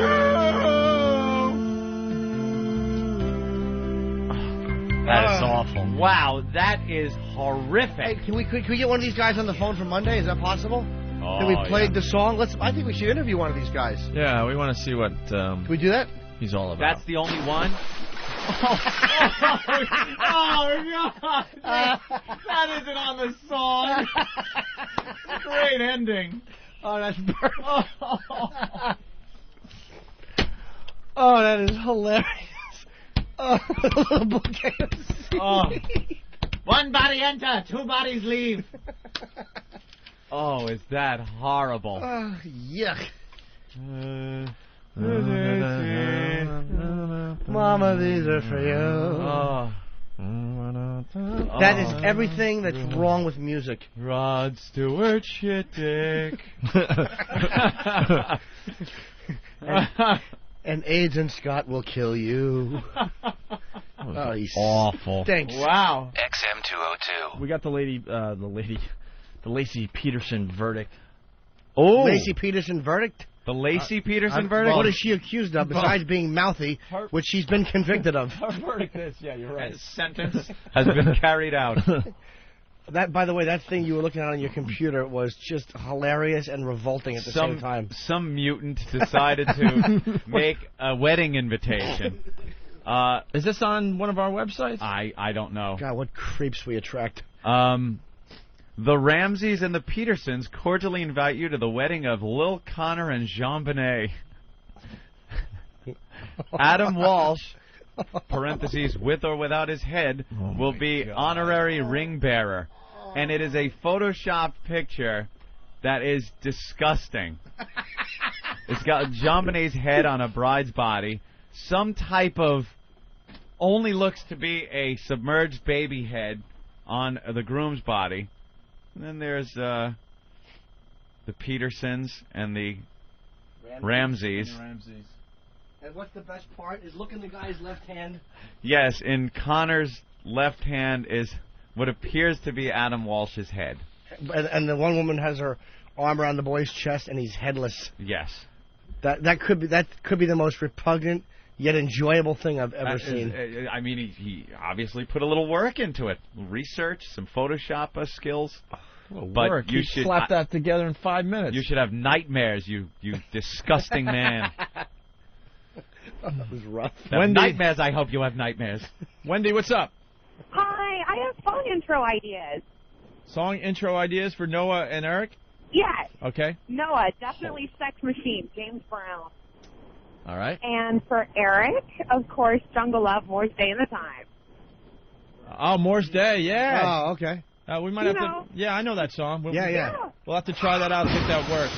Excellent. All right. Have a good day, guys. All right. Bye. I meant to say that we had the Lacey Peterson song, and then I said Lacey Peterson verdict because we want to play the Scott Peterson verdict as well, and I'm got it all messed up. Were you there in front of the TV when they had the announcement? I heard it was going to be 4:30, so I went inside, turned it on, and had to listen to CNN and Fox News babble for about 15 minutes before they actually had the verdict. They have nothing to talk about. Fox News just talking about how they had two guys arguing, will it be better for him to get the death penalty or life in prison without parole? Now, you would think this isn't even an argument, but these two guys are going at each other like, no, it would be much better for him to get the death penalty because California has like 600 people on death row, and they execute an average of 1 a year. So do the math.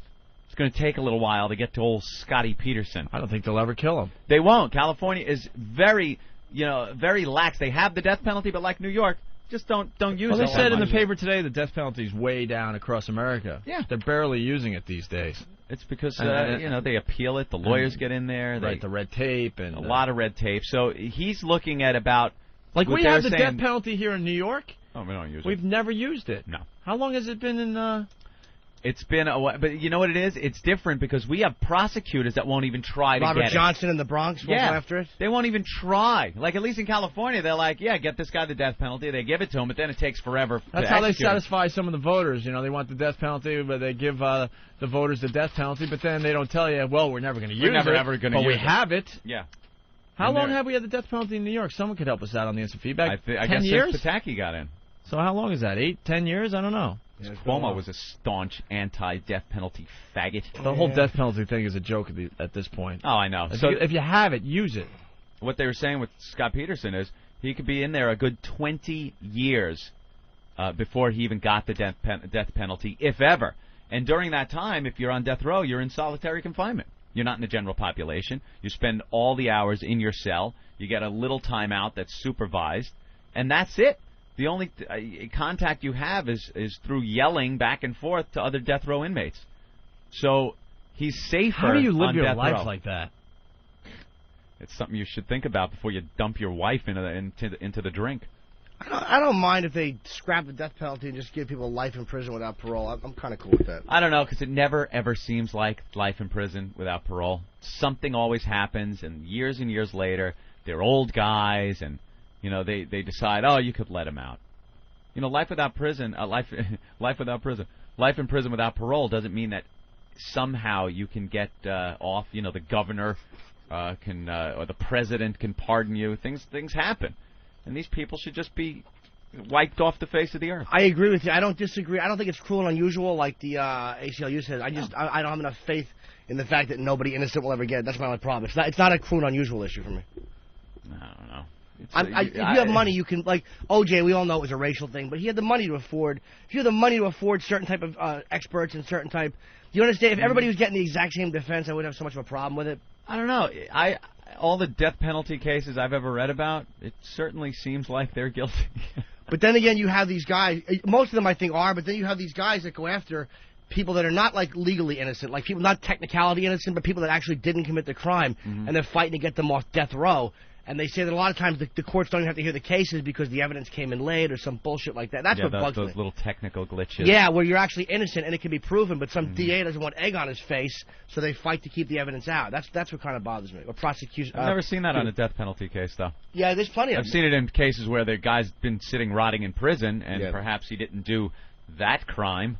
I've never seen him go out and go, well, thank God this professor's back teaching again. You're very rare, yeah. It's always, you know, sharpen up your screwdriver for another victim on the subway, you animal. All right, so God the verdict. bless Bernie Getz.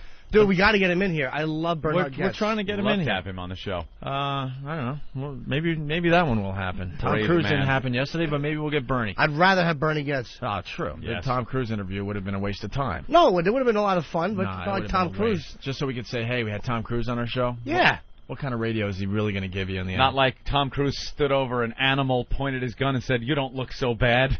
And shot him again. And that Ron Kuby should also slip in a puddle of AIDS and crack his teeth on a urinal for defending that scumbag Daryl Cabey and going after him in the civil court. He's the, defend the obviously guilty guy. Ugh. Yeah, maybe someday. New York death penalty, 9 years since 1995. So the verdict came in yesterday, and now all the jurors are getting their mugs all over TV today. That jurors redheaded are the worst. That redheaded chick. That hussy. She got her hair did. I got my hair did. She's on all the morning shows, and now it looks like it's like some kind of reddish perm now. It is Raggedy Ann red, and she's wearing like too much blush, and she loves that camera. These jurors, they sit on these cases, these high-profile cases. They get this feeling of self-importance because they have some guy's life in their hands, a lot of media coverage. Whether they see it or not, they know it's being covered. And then when they get let out and the press is clamoring to talk to them, all of a sudden they're stars. Mm-hmm. They're stars. Remember all the jurors from the sniper case? Oh, remember? Remember, stupid redheaded bitch? Because that's what's going to be you. You'll be a Just star. Fade away again. Or the OJ juror that had her own HBO special? Remember that black girl? Yep. She had her own HBO special? Dude, she's everything the black community hates, and justifiably so. Yeah. Because she talks like that. She's a black girl who talks like that. Yeah. And she had her own HBO special where she sat there and did like a one-man Spalding Gray type of show without I the wish old... she'd do Spalding Gray's last act. Kill yourself. A swan dive Kill from yourself. the ferry. And she gave this melodramatic drivel one-person show about the case. It was revolting. They all get put in the position now where they're celebrities. They're chasing this redhead around now. One of them's always the standout.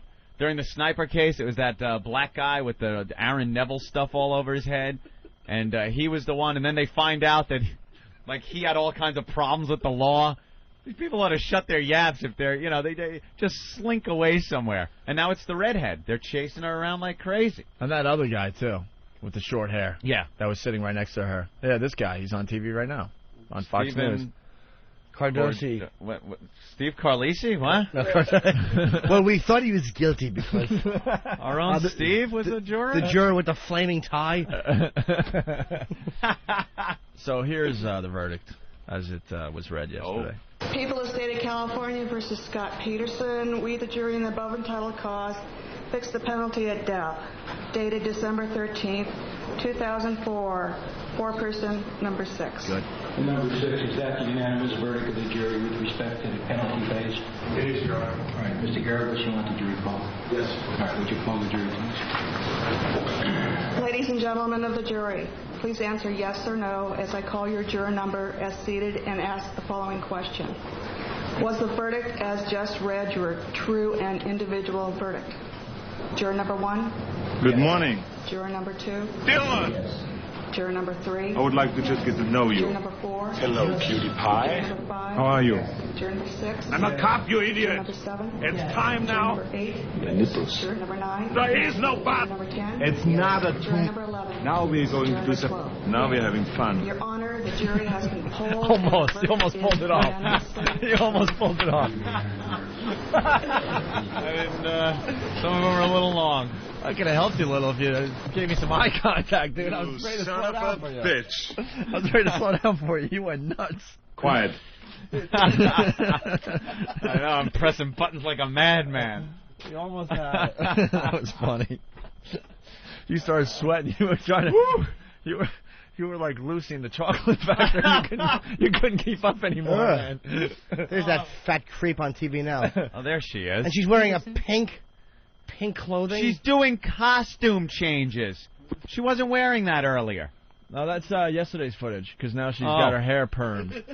Is it perm now? Oh, yeah. She got her hair did, like She's we were pretty saying. sexy. Real hooah. Would you get me Mr. Peterson's daytime number? I don't think he's available for phone calls. Well, you know, it's Mr. Peterson. Mr. Peterson? Oh, boy, is he in trouble. I love that one. Well, I think you should be sorry, for Christ's sake. My favorite right here. A family member dies, and you insult me. What the hell is the matter with you anyway? Pardon my French, but you're an asshole. What the hell's the matter with you anyway? Hey, the lawyer did a great job for Scotty Boy, huh? Oh, all those scumbag. lawyers. And then they do that, put the arm around the guy in the courtroom like that's going to help at all. He's like, we're going to appeal. That guy is going to run. I forgot his name. Mark Garagos. Yeah, Garagos. He's going to run for the hills. Oh, yeah. He's done with that Say case. goodbye to the wife killer. Now you can move on to the thin-nosed pedophile, you fucking vulture. He's not even fired. He's not Whatever he is. He's not on that case. He's just a cock. He's just a... How do you fuck your wife? How do you look your wife in the face knowing you really went to bat for a guy who choked his wife while she was pregnant, or some guy that fingers 8-year-olds when they come to his ranch? Yeah. Fucking vulture. Yeah. Hate fucking lawyers, man. Everyone deserves fair representation. No, I know. I know in the they do. court of law, Jim, and you know, if some lawyers want to exclusively do that for the cash and for the spotlight, right? That's their business. But I didn't do anything. My fingerprints just happened to be on the same pornographic magazine as this other boy. Fucking thin-nosed racial sellout. God, do I hope he goes to prison and kills himself. You will see people that will back Michael Jackson to their grave. Good. And think that he is. Well, there are people out there innocent. that'll back anyone. Yeah. OJ. Remember all the OJ people, backers? Were they really backing OJ, though, or were they just doing it going, look, I know he's guilty, but... Just say it. Do you remember black people? Yes. Black people. They knew this. They were cheering. cheered when OJ was found not guilty? It was Cochran they were cheering. They weren't cheering OJ. They know he did it. It was more like, this is what black people did. This is how it feels. Now do you see the system is fucked up? Now do you see... I'm just telling you, that's what that vibe was about. They knew he did it. And then Michael Jackson, I got my own mother. My own mother, I'm disgusted with her when we talk about Michael Jackson. I don't think he did it. Really? Like, what do you base that on? That you like his songs? You know, what do you base that on? The guy is... There's so much evidence. There's so much past that he's had that you got to assume that he's done all this stuff. Why are you having kids over your house? Yeah, why are your fingerprints on porno magazines that your little kids' fingerprints are on? Why are you paying their parents millions of dollars with written contracts for them to shut up? So what does your mama... Mama? So what does your mom think happened? Mama? Like, what's her take on this whole thing? Her take is that he is just a poor guy who never had a childhood, that enjoys the company of children. Is that a little weird? Sure. But is it a crime? Is he molesting these children? What about the alarms in his think so. bedroom that Latoya said. that tell him that people are coming toward his bedroom? He's got a Cheez-It alarm, really? That's what right? Latoya said that he's got sensor alarms walking up to his bedroom so he'll know when people are coming. Maybe the parents should have put alarms up the kids' butts. Michael Jackson finger detectors. Skinny little pale vitiligo finger goes in there. Remove your finger from the child. Remove your finger from the child. This butt is protected from Michael Jackson. His finger's not white anymore. No. I just want to get my skin color back. Had some vitiligo on my index finger, and it was looking like it was too white for my hand. So I thought a young boy might be able to brown it up. Thought I could get some cinnamon color to it. Cinnamon lips. God, do I hope he goes to prison. I really hope he kills himself. And your mom just defending him because she's just a fellow singer, and that must have been it. The singers all come to each other's aid. Hi, Michael. I'm thinking, I know you want to get off the children. Perhaps you could just go downstairs and get on the treadmill or something. I know that Dr. Phil said if you give something up, you should replace it with something. So, I don't know, give up your index finger and use your middle finger. You got to wean yourself off. Perhaps once you get through all the piggies, you won't want to jam it up a small child's butt anymore. And, it's Anthony's mom here, and I know, I just love you. I love your music. It's really nice, and, just try to stay away from the kids. I love you. Not on your goddamn radio. Aunt's mom singing, everybody.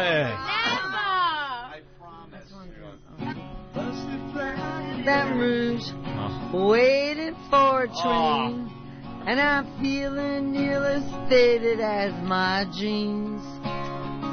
There goes Mommy. Bobby thumbed diesel down just before it rains. He rode us all the way to New Orleans. I pulled my harpoon and my dirty red bandana. Singing soft, come on. I'm singing soft while Bobby sings blues. Windshield wipers slurping time. I was holding Bobby's hand in mine. Mommy. We sang every song that driver knew.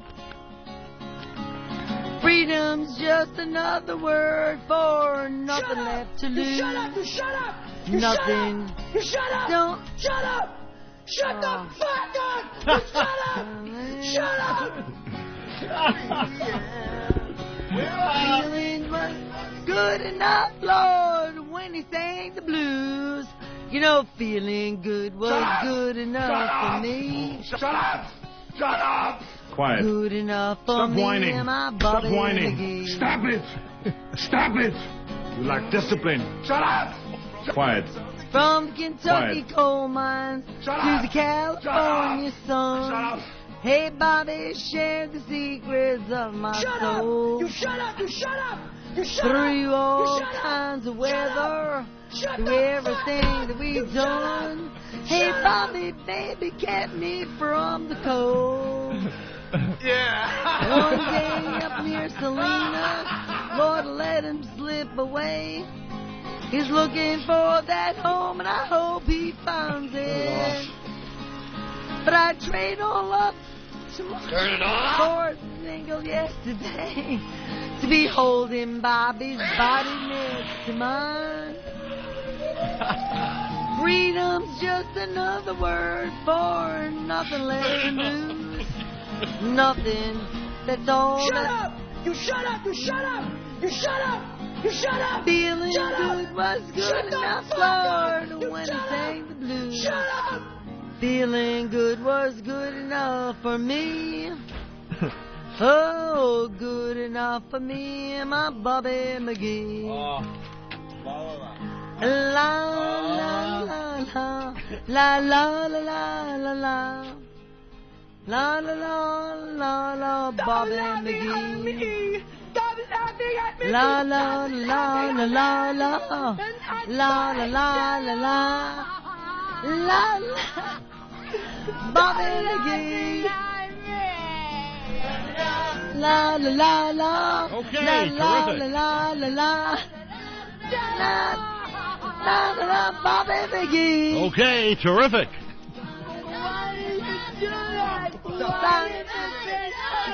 Okay, terrific. Bobby McGee.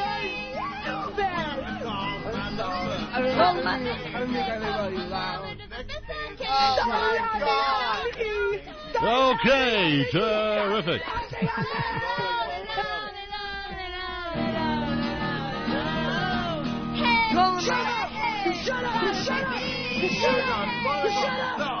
Call him my lover, call him my man. I said I call him my man.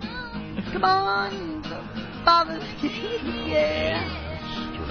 Lord, Lord, Lord, Lord, Lord, Lord, Lord, Lord. Hey, hey, hey, Bobby McGee.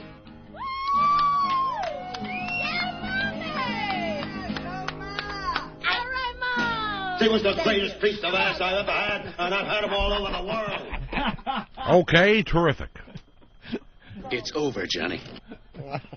Oh, just horrific. I don't know what to say. That's my life at every party. Never gets old. Jesus. That's my life at every party. Oh, my father needed a motorboat and a cinder block.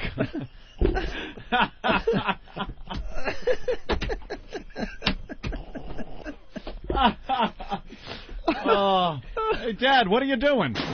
Nothing, Aunt. Back to the dock.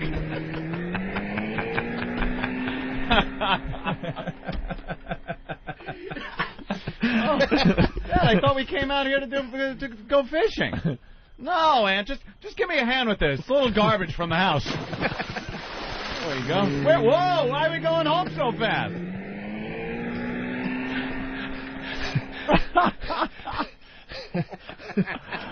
Oh, my God. Dave in New York. Janis Joplin could do a better job now. Dave, what's up? I love it. Janis Joplin would have told my mother, hey, I think you had too much to drink.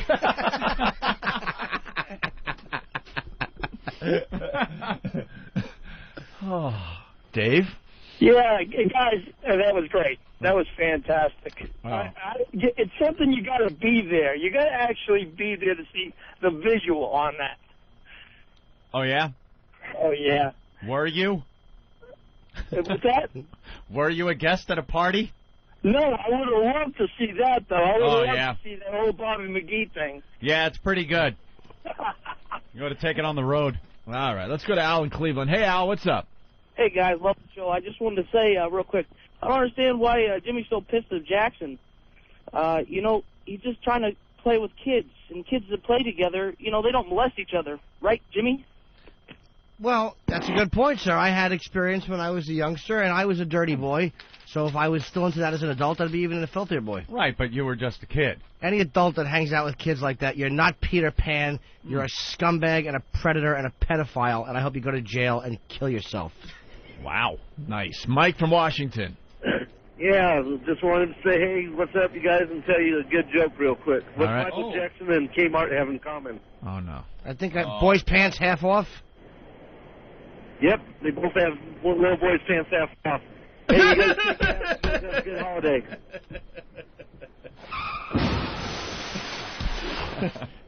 All right, we got the Lacey Peterson song. Oh, God. This is horrific. Is it? Yeah. It's such a fitting little tune. Is it lighthearted? Well, it's very lighthearted. I think you're going to think it's lighthearted, sure. Now, I got to say something first. This is really, really horrific. We got a song in, I think yesterday, and me and Opie listened to it before the show started, and we were like, no, we're not playing this. Now we have to play it because now we've brought it to the attention of everybody. But it was a Lacey Peterson song, but it was just like brutal and really nothing creative or. Was it the chemistry one? Was it the rap one? Yeah. Just really bad. There's no reason to use the C word. Oh, I mean, okay. Like, unless it's SEA.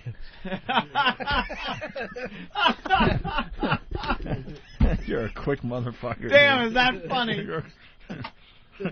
R the C. Yeah, there's no reason for that. I mean, it's tragic, it's dark, but you got to keep it lighthearted, don't you? Yeah. Believe it or not, there is a method to this, and there is a line. Should we play the brutal one that we got in today? Oh. Who did this, by the way? We don't know? They got today or yesterday? It came in today. And then maybe we'll play the one we played from last week, the serious one. Oh, right. Good. Yeah, we got to play the serious one again. Yeah. So we'll... What? Oh, the serious one is so bad. Oh, it's just terrible. I have more respect. These for you. Remember? Oh, Mama? Mama, these for you. This is today's song? Yeah. Okay. You said a handful of seaweed. A little bouquet of seaweed. Mama? Why are you talking like Count Chocula? Maddie, let's shoot this fucker. Nobody gives 2 fucks for Connor. I like to wear plastic bags over my head. Connor or Glenda? Oh, Plan 9 from Modesto. All right, Scott, now get in the rowboat. Cut. Perfect. Print it. A man his size would have trouble drowning his wife and getting away.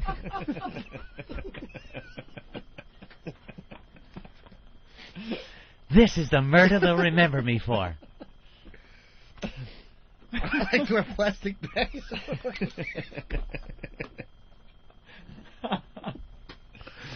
Fuck. Anyway. Yeah. Oh, yeah, the new one. Yeah, the new Lacey Peterson song was done by Ass Suck. Ass Suck? This is from the Ass Suck? The one and only Ass Suck from whackbag.com. Wow. Yeah. So, hit is... This is brutal. Are you ready, kids? Aye, aye, Captain! I can't hear you! Aye, aye, Captain! Oh! Who lives in a body bag under the sea? Lacey Peterson! Absorbent and bloated and pregnant was she? Lacey Peterson! Where nauseating, nagging Scott won't miss? Lacey Peterson! Her and Connor are food for the fish. Lacey Peterson! Lacey Peterson, Lacey Peterson, Lacey Peterson, Lacey Peterson.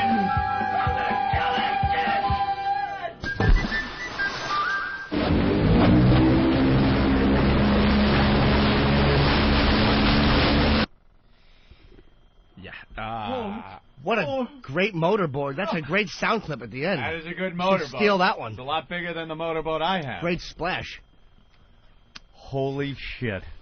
Yeah. You knew it was bad when it started off with seagulls and ocean noises. Yeah. Little SpongeBob SquarePants theme song. Oh, is that what that was? I didn't Yeah, recognize yeah, that. that's from SpongeBob. Oh, that's funny. Thank you, Ass Suck. Ass Suck?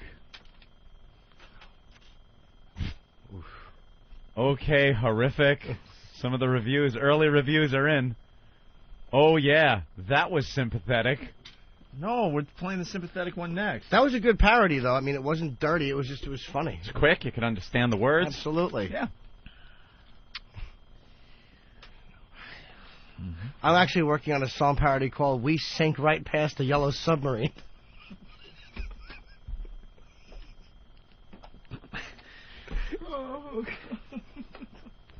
I'm so glad. Face is blue and feet are green. We passed a yellow submarine in Modesto, CA.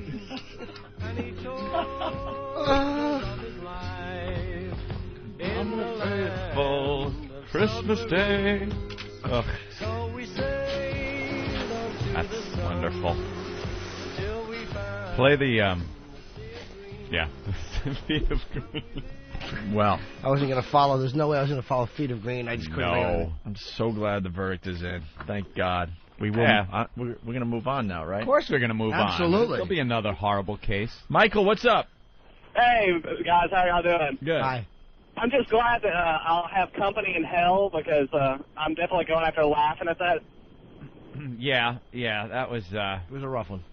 that was horrible. Yeah, we'll read all the hate mail tomorrow on the Opie and Anthony Show.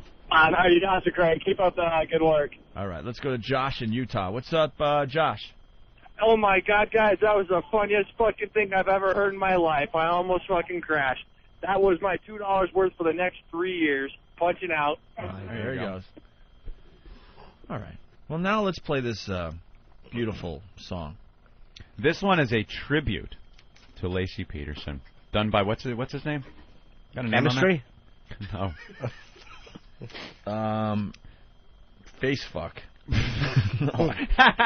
This one was written seriously. Oh, The guy- John Strand. Oh, there you go. And this guy's even worse. He's awful. Yeah, because he already wrote a 9/11 song after that happened. Of course. And now he's just trying to capitalize on tragedy. And he wrote this song as a serious tribute to her. He's got a horrible voice. And this song stinks. It's full of cliches and trying to tug at your heartstrings, but it's so corny. Drippy, phony altruism, douchebag. I'd say he's one notch above us as far as being a scumbag in this situation. No, he's below us. You put him below us? By 8 notches, because our motives, look, we're dicks, and we're being dicks, and we're goofing on something, but there's no hidden agenda in here. We're not trying to make ourselves deep by latching onto a tragedy. Okay. He's really trying to elevate himself and attach himself and somehow be like the voice of reason, and he's a scumbag. Mm-hmm. Dishonest motives. It's haunting, though. It's beautiful. Elton John.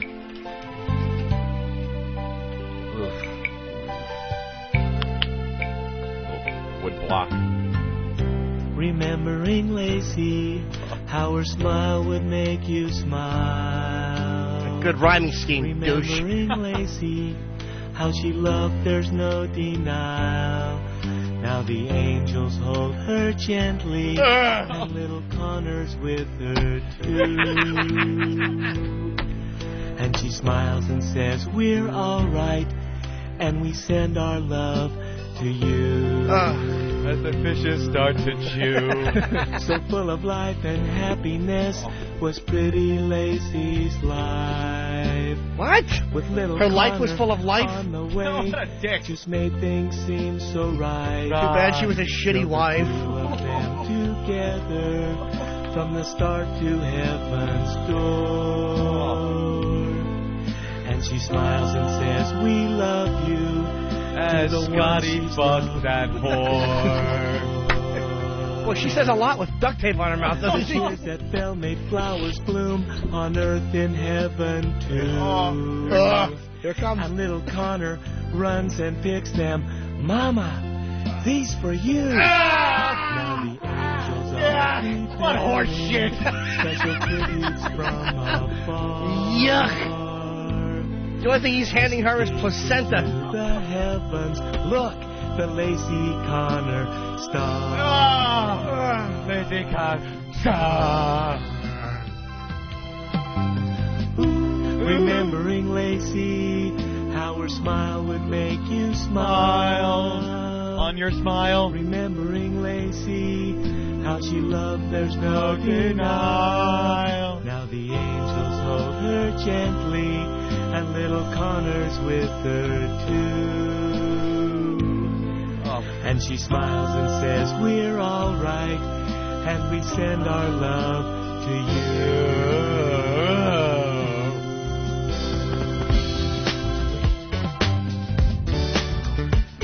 It's the bitches that'll get you. Yeah.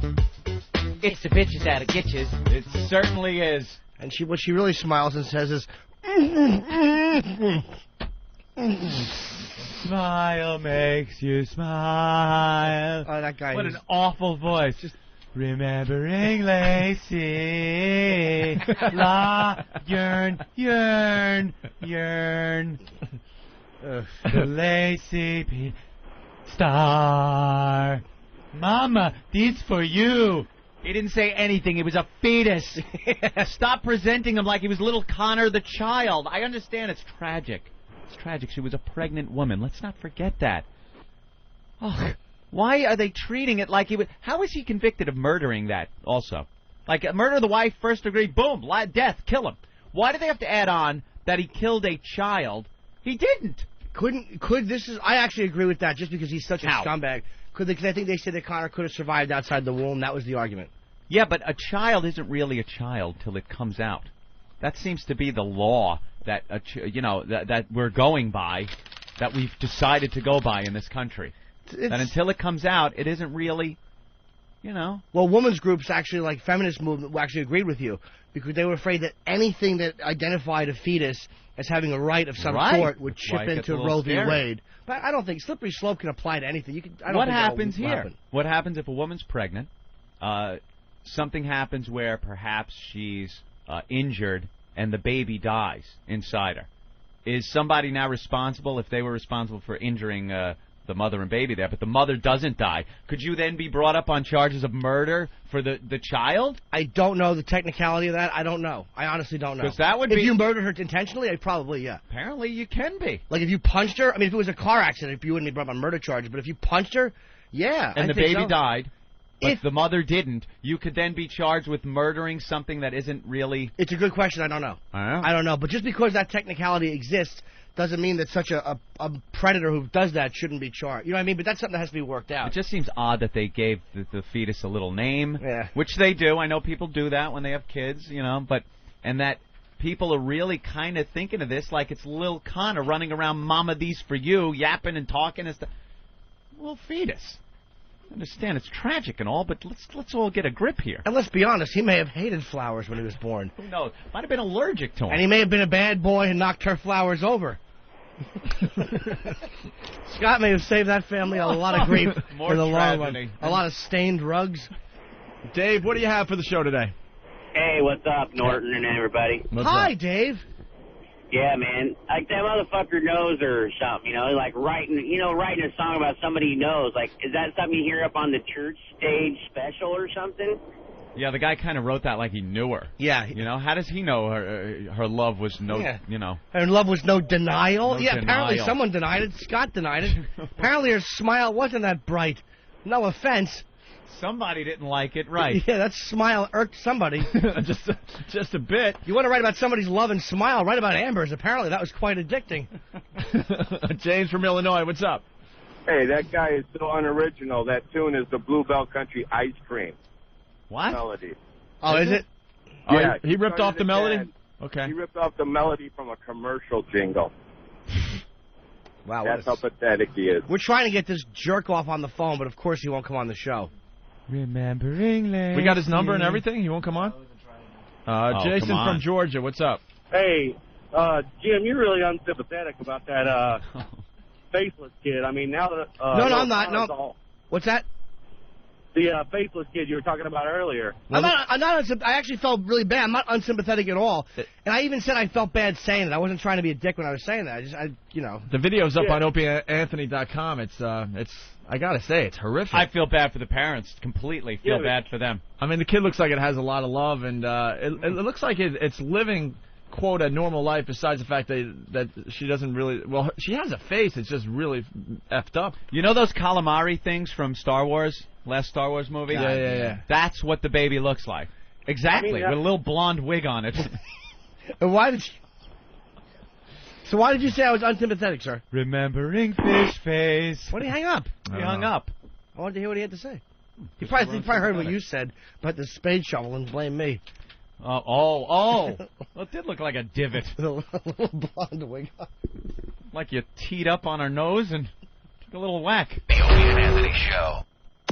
Here's Opie and Anthony when they're not awful. Okay, terrific. The worst of Opie and Anthony. No more of that. It's bad for you. Rob the trucker. What's up, Rob?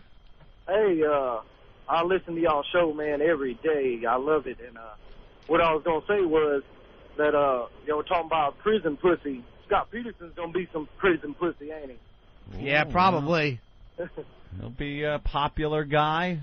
Yeah. I guess Yeah, they he's got keep that all them pretty boy alone, face. though. It's so hard to really get at these people, except Dahmer. He was an easy target. I heard that was over. Dahmer wasn't even killed over his crimes, but over something stupid. in a prison line. He cut somebody, some Yeah. disrespect in jail. They killed him over. I mean, jail disrespect. You can't do that. That's what I heard.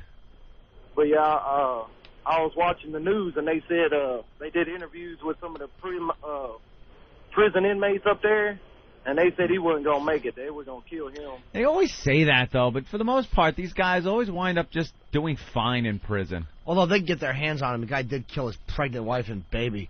They probably would. I know, but there's been more horrific crimes than that. They don't like believe it or baby not. killers in prison, though. No, they don't.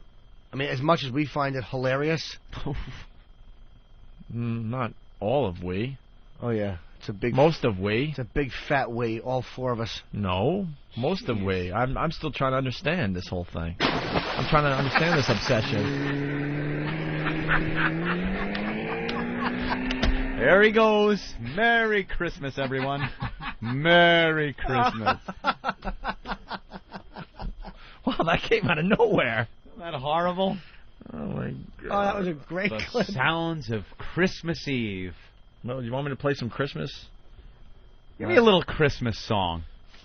Well, we need. I don't think we have any instrumentals, though, do we? Come on, Ben's looking. Oh, there he goes. Look at his hair is all Exactly normal. Oh, Ben's really nervous in the other studio trying to find the instrumental Christmas music. Ben doesn't know what he's doing. He's just a mess. He knows what he's bumbling around, looking for a fan to comb his hair with. He knows what he's doing. No, it was crazy. It was insane. All right, Danny, start up the music. Let's see if this works here. Derek, start up the music. Christmas Eve. How long ago was that? I don't know. Was it 2 years ago? Has to be, Or right? was it just last year? Has to be 2 years ago. I'll bet your grandma and grandpa know. I bet they do. What the hell is this? Gary Hoey. What song is it, though? Is Gary Hoey Drummer coming in Boy. this year? I The love little that. drummer boy. It doesn't sound drummer boyish yet. Oh, here we Doesn't go. sound very Christmassy. Gary Hoey rocks. It's like an 80s hair band rock type of rock. That Mr. Grinch version he does is fantastic. It really is. We ought to actually play that. Yeah, mean one, Mr. Grinch. Rumpa-pum. Pum. Wait, do they have that one in there? Rumpa-pum.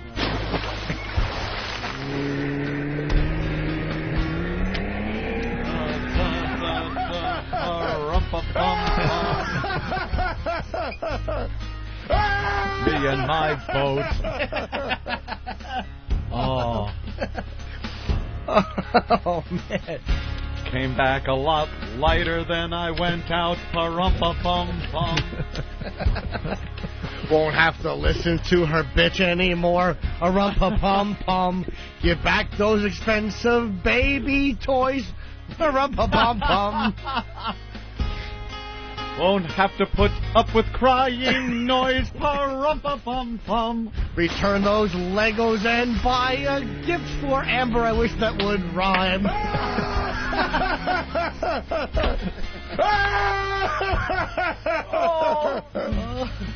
Oh. Little empty crib, pa-rumpa-pum-pum.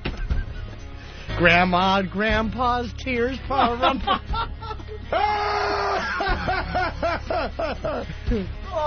Boo-hoo, what could have been, pa-rumpa-pum-pum. What he did to his son.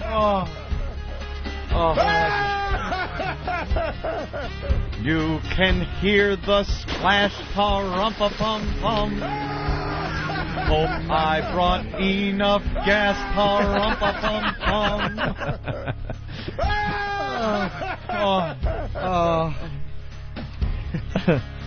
Oh, man. Connor giggled.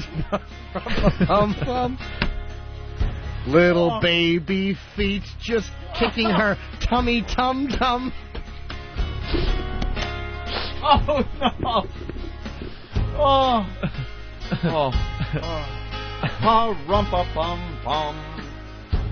Aw. He was cute in the sonogram. Pa-rum-pa-pum-pum. Rum-pa-pum-pum. Rum-pa-pum.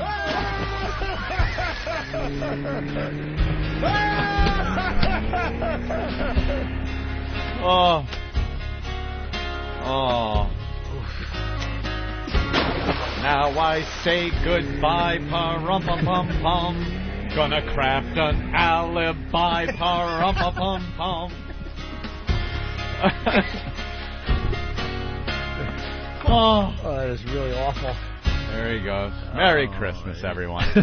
Merry Christmas. Merry effing Christmas. It's a tough one to go unprepared on. It's such an odd beat. Yes, it certainly is.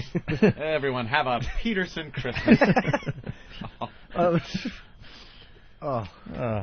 No lights on that house this year. Nope. No. No, sir. No little patter of footsteps going to the Christmas tree with wonder in his eyes. Yeah. Maybe a little salt water and coral. Not much else. Maybe there'd be a little bite taken out of an oyster. Left for Santa. Oh, Jesus. Soggy stockings wrapped around her neck with gas. I just don't get it. I just don't get this obsession That is horrible. that you guys have. Oh, my God, is that horrible? Just explain to me why. That's all I need to know. Oh. Why? That's what Grandma's saying. Why? Oh, yes. Oh.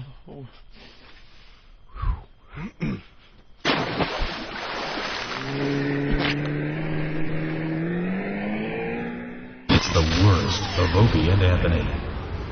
We did get 3 more Lacey songs in. Those Are they real songs or parodies? I don't know. We haven't listened to them. We didn't have time I haven't today. heard these. We'll try the first one. We Remember Lacey.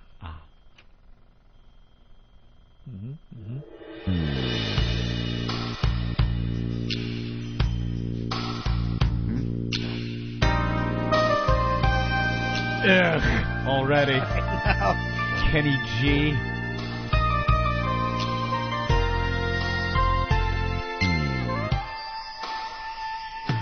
She lived, she loved. This is good already. She lifted us when we were down. She laughed and hugged and showed us how to love every child. What? She knew where she was headed, and she knew someday she'd be gone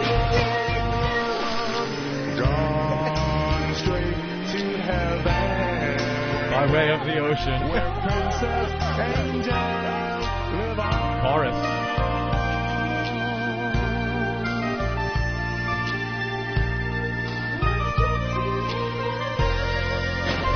She dreamed tall dreams. Horrible. And made most of them Why are we getting none of these people on the phone? They stink, and I don't like it. Star high in the sky, her light will forever shine through. All right. Enough of that one. Why do we have none of these guys on the phone? Yeah, who was that guy? Are we trying to get these people on the phone that are writing these stupid songs? Can you go to drippynonsense.com and download that? Huh? Steve said he's been contacting them and little luck. Well, then say it's the Greg and Tony show. Greg and Tony in New York or whatever. They want to have you on and talk about your song? Are you trying to say we have a bad reputation Your as Opie and reputation Anthony? stinks. You're lucky I come on. It really You guys does. are creeps. All you do is make Peterson jokes. If I wrote a tribute, I wouldn't want it. Who? The guys that had sex? Yeah, I'm sure they I would. haven't made one Peterson joke. You haven't, but you haven't turned mics off either, so you're equally responsible. You allowed the crimes to happen. You just tore down the third wall. Opie, You just tore down the third wall. this for you. wrong? You just broke one of the rules of the show. What was that? You tore down the third wall and explained what goes on here. What goes on here? How did Lacey teach us to love, by the way? I don't know. She taught me to laugh. All right, here's another Lacey song. It's just called Lacey's Song. Lacey's Song. Well, that's the easiest way. Wait, didn't we just play bells. More bells and sap. Yes. Those aren't bells, those are the chains that were weighing her down. Bells equaling on the way down. Sap. It's your smiling face that I can't. Did they say swollen face or It's smiling I face? think it was smiling. Let's see what it rhymes with. kidding. By the way, I think that constitutes a Lacey joke. Let's stop it and see if we can figure out what the rhyme's going to be after she says. It's your smiling face. That still sounds like swollen face. It's your smiling face. Now covered with tape. Oh. Well, you continue. That I can't erase. I can't replace. All right. There's a special From my mind. that we hold together. You're not even rhyming. It's the way you laugh. It's the way you cry. What? No one even knows how she laughed. Yeah. A warm embrace. Hold me forever. Who's she hugging, an anchor? Where's the chorus? You are the light in all my darkness. What? Who? Is this about Lacey? My heart is lost Whining without your love. This is so bad. Your smile can reach around the world and call my name. This couldn't be about Lacey. Oh, yeah, she did say smiling face. Did she say Lacey, though? I didn't hear one Lacey in that. Nah, these people just sending in love songs saying that they're tributes. Jack off. Who sent that piece of crap in? I want to get that guy on the phone who sang that one song. Remembering Lacey. We got to hear it again. John Stark. We got another one? Mama, this for you. You. The Woodblock. Very popular. The Lacey song. This might be the Remembering Lacey, right? This it? The original? Yeah, this is the original. Here's the one We got to play it. All kidding aside, folks. All kidding aside. Remembering Lacey, how her smile would make you smile. Remembering Lacey, how she loved, there's no denial. Now the angels hold her gently, and little Connor's with her too. And she smiles and says, we're alright, and we send our love to you. So full of life and happiness was pretty Lacey's life. Yeah. With little Connor on the way, just made things seem so right. Still the two of them together, from the start to heaven's door. And she smiles and says, we love you, to the one she's loved before. The tears that fell made flowers bloom on earth in heaven too. And little Connor runs and picks them. Mama, these for you. Now the angels are preparing special tributes from afar. As you gaze into the heavens, look, the Lacey Connor star. The Lacey Connor Reef.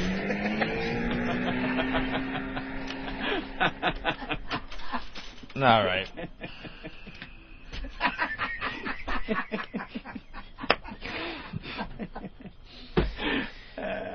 This song is awful.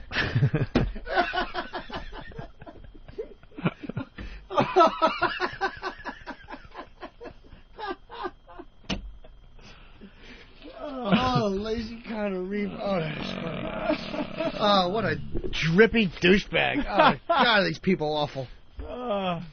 Thanks. We're getting instant feedback. Thanks. I got that fucking song stuck in my head for another day. Mama, these for you. For you. Oh, shit, that's what Scott said. This is for you. Was that the only other songs? Yeah, we're no done more with serious this. ones. Yeah, we're done with this. Lazy Connor Reeve.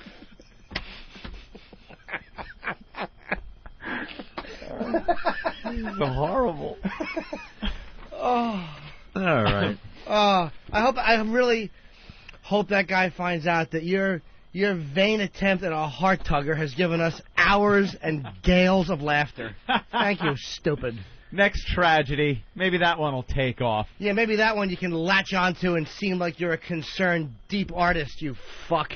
This email from Cervic Construction says, "Hey, Lacey, you scratched my anchor." Cervic Construction. Called from Texas. What's up? Yeah. I'm a free play convert, and this has got to be the most vile 7 cents I've ever spent in my Yeah, it entire really life. is awful. We agree. It's only 7 cents a day, sir. Hey, man, I'm spreading the virus via the U.S. Postal Service. I'm a rural carrier. Oh, great, man. Nice, thank you so much. Oh, you're welcome. All right. Did he say rural carrier? Mail carrier, probably. Oh. Remembering Lacey. I make you try. Like he built big build up at the end. The lazy Pearson star. Oh, and we'd all enjoy watching his trial. The verdict was death as they strap him to the gurney. And there's some angels waiting for you on your journey. There's no angels unless it's like walking in prophecy. Now that would be a fun angel to hang with. No one is watching her and welcoming her like it's a big welcoming party in heaven. No. They see that shit all the time. Get in line, bitch. Welcome to heaven. Stand in line. Aren't enough sweet angels to take care of every person? Yeah. Let's have a party in their honor and coddle them. Hold them. She's in an angel's arms. Well, they're like a hot nightclub. You got to be dressed right. Got to be the right people. Exactly. No one's going to want her in the club. That big fucking pregnant housecoat dripping wet, killing everybody's vibe. Jesus. We know who you are. We saw the news, big shot. She couldn't even go out anyway. You can't find a babysitter. Little Connor. Yeah, he's too young to get in. Yeah. But her smile can make us smile. Yeah. Remembering the way she loved. How'd she love? The laughs. Yeah, the laughs. All right, we'll play this again. Remembering Benny, his gossip makes you smile. He's herking and jerking. And look, and little Connor picks up his phone and says, "Mama, this for you." And Ben just shakes his head. The Ben Sparks messy hair. Remembering Ben's toilet. All the brown under the seat. It looked like Bosnia as he shit and threw up on his feet.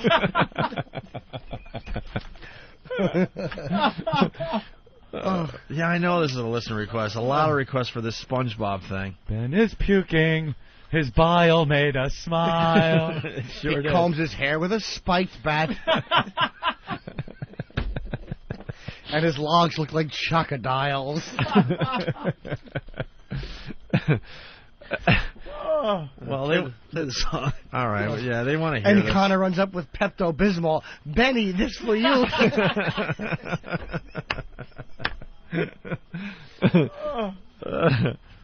Remembering Ben Sparks. We called him Gravy Leg. Oh, Gravy Leg. All the pain he felt in his asshole like he was passing an egg. And Connor ran up with a comb and said, "Ben, this for you." The worst of Opie and Anthony. I know. People Yeah, don't. but we all took those. They don't think. We all took those chances growing up. When you're younger, you just do stupid things. You know something? There was always a little bit of thought to it. You gotta think sometimes. You can't, God, what do you... I don't know. Well, go, what? I always remember giving thought to consequence, even growing up. Your whole life? I did some really stupid things, but there was always the thought of the consequence. That's why I never did anything that might put other people in danger. You know, hey, let's roll this down this hill into the road, you know, when a car drives by. I have friends that do that all the time, even as simple as throwing the snowballs at the cars as they drive by. And I always thought, what would happen, you know, if it goes through an open window, cracks the guy, he swerves and hits a pole. And not that I didn't care about killing anyone, I just didn't want to go to jail. But it was always thinking about the consequence. Me and my brothers got the shit beat out of us one day. I got to give them a call and see how old we were, but we were doing that exact thing, throwing the snowballs at the cars. It's really a mainstay of youth. Thinking we were, like, being, you know, cool and, look at that, we hit that car, you know, but we were throwing, like, ice balls and Hear stuff. that dull thud on the side of the door. And every time we hit one, because we lived on a very busy street, so the cars are coming by like crazy, so we're just throwing the snowballs. And the brakes come on and they slide on the ice. Oh, we're laughing. We think it's the funniest freaking thing, you know. I swear, I don't think I was more than 12 years old, maybe even less. And next thing I know, I guess what happened was one of these guys, probably in his mid-20s, I would say. Those are the ones that chase you. He, we didn't know this, but we hit his car, and we're laughing, you know. And I guess he went up the road a little bit and stopped. You got to do the flanking maneuver in that. He flanked. Yeah. You do the flanking maneuver. He was like 2 houses away. He comes through the woods, back around, and we're still throwing snowballs, and he just attacks us. Of course and he beats did. the crap out of us. Good. And we're just little kids, you know? Do you know how cool it is in that situation when your car does get hit? You're of the age where you're going to confront these kids, and you pull over and pull it off. You outflank them, you go all the way around, and the whole time you're just thinking, these little sons of bitches, I hope they're still there. And when you see them there, the feeling you get, victory. I'm going to go in there now and kick these little bastards' asses. We never thought about consequences growing up at all. I don't know why. I don't think it was instilled in me from my parents or anything. It was just one of those things. I always thought that this could get me really screwed, and I better just stay out of this. I wake up some mornings in a cold sweat because I'll think about some of the stuff I did growing up and go, I can't believe I took those chances as a college kid or what have you, you know? Yeah. So there was sometimes you would think about, I would do things that might have endangered myself, especially with cars when you're growing up as a teen and stuff like that. Who didn't drive drunk? You drive stupid. Up? But I'm the best drunk driver in the world, though. I don't even want to hear it. I don't even want to hear it. I'm great. I don't even swerve. But you would pass the Brady Bunch test. But with the egg on the cone, of course. You could do that with like a 12-pack. 12, Jesus, who am I talking to? Or a case of beer. But that's just, But that's just driving drunk because whenever I would drive drunk, and I really don't anymore, but when I would drive very good. I wouldn't speed.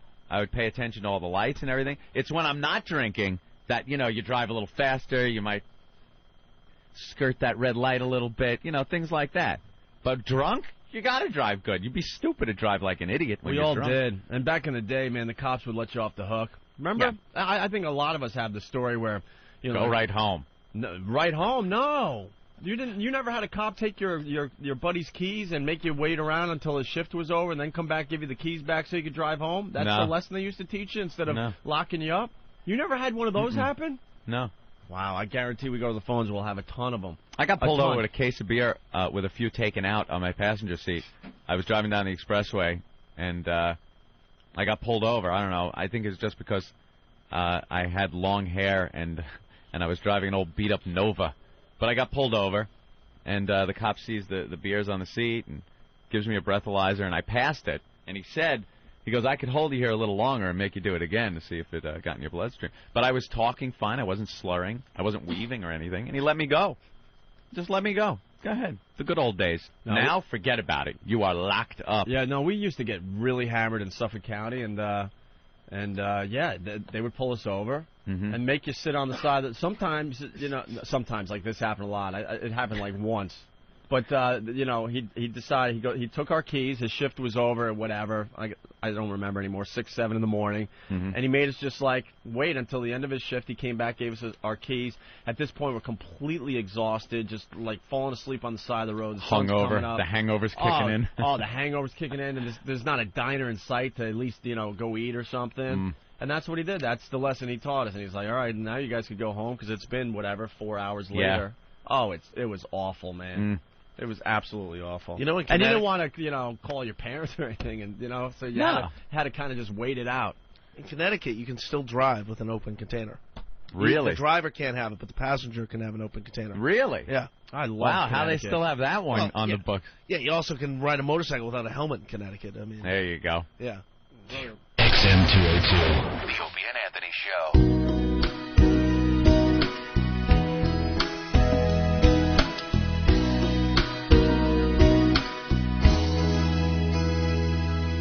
Y'all gonna make me lose my mind up in here, up in here. Y'all gonna make me go all out up in here, up in here. Y'all gonna make me act a fool up in here, up in here. Y'all gonna make me lose my cool up in here, up in here. If I got to bring it to you cowards, then it's gonna be quick, alright. All you men's up in the jail before suck my dick, and all them other cats you run with get done with dumb quick. How the fuck you gonna cross the dog with some bum shit? Alright. There go the gun click, 911 shit, all over some dumb shit. Ain't that some shit? Y'all niggas remind me of a strip club. 'Cause every time you come around it's like what? I just gotta get my dick sucked. And I don't know who the fuck you think you talking to, but I'm not him. I eat slim, so watch what you do or you gon' find yourself buried next to someone else. And we all thought you loved yourself, but that couldn't have been the issue. Or maybe they just saying that now 'cause they miss you. Shit, a nigga tried to diss you. That's why you're laying on your back, looking at the roof of the church. Preacher telling the truth, and you know that it hurts. Yeah. Whoa, y'all gonna make me lose my mind up in here, up in here. Y'all gonna make me go all out up in here, up in here. Y'all gonna make me act a fool up in here, up in here. Y'all gonna make me lose my cool up in here, up in here. Whoa, whoa, whoa, whoa, whoa, up in here.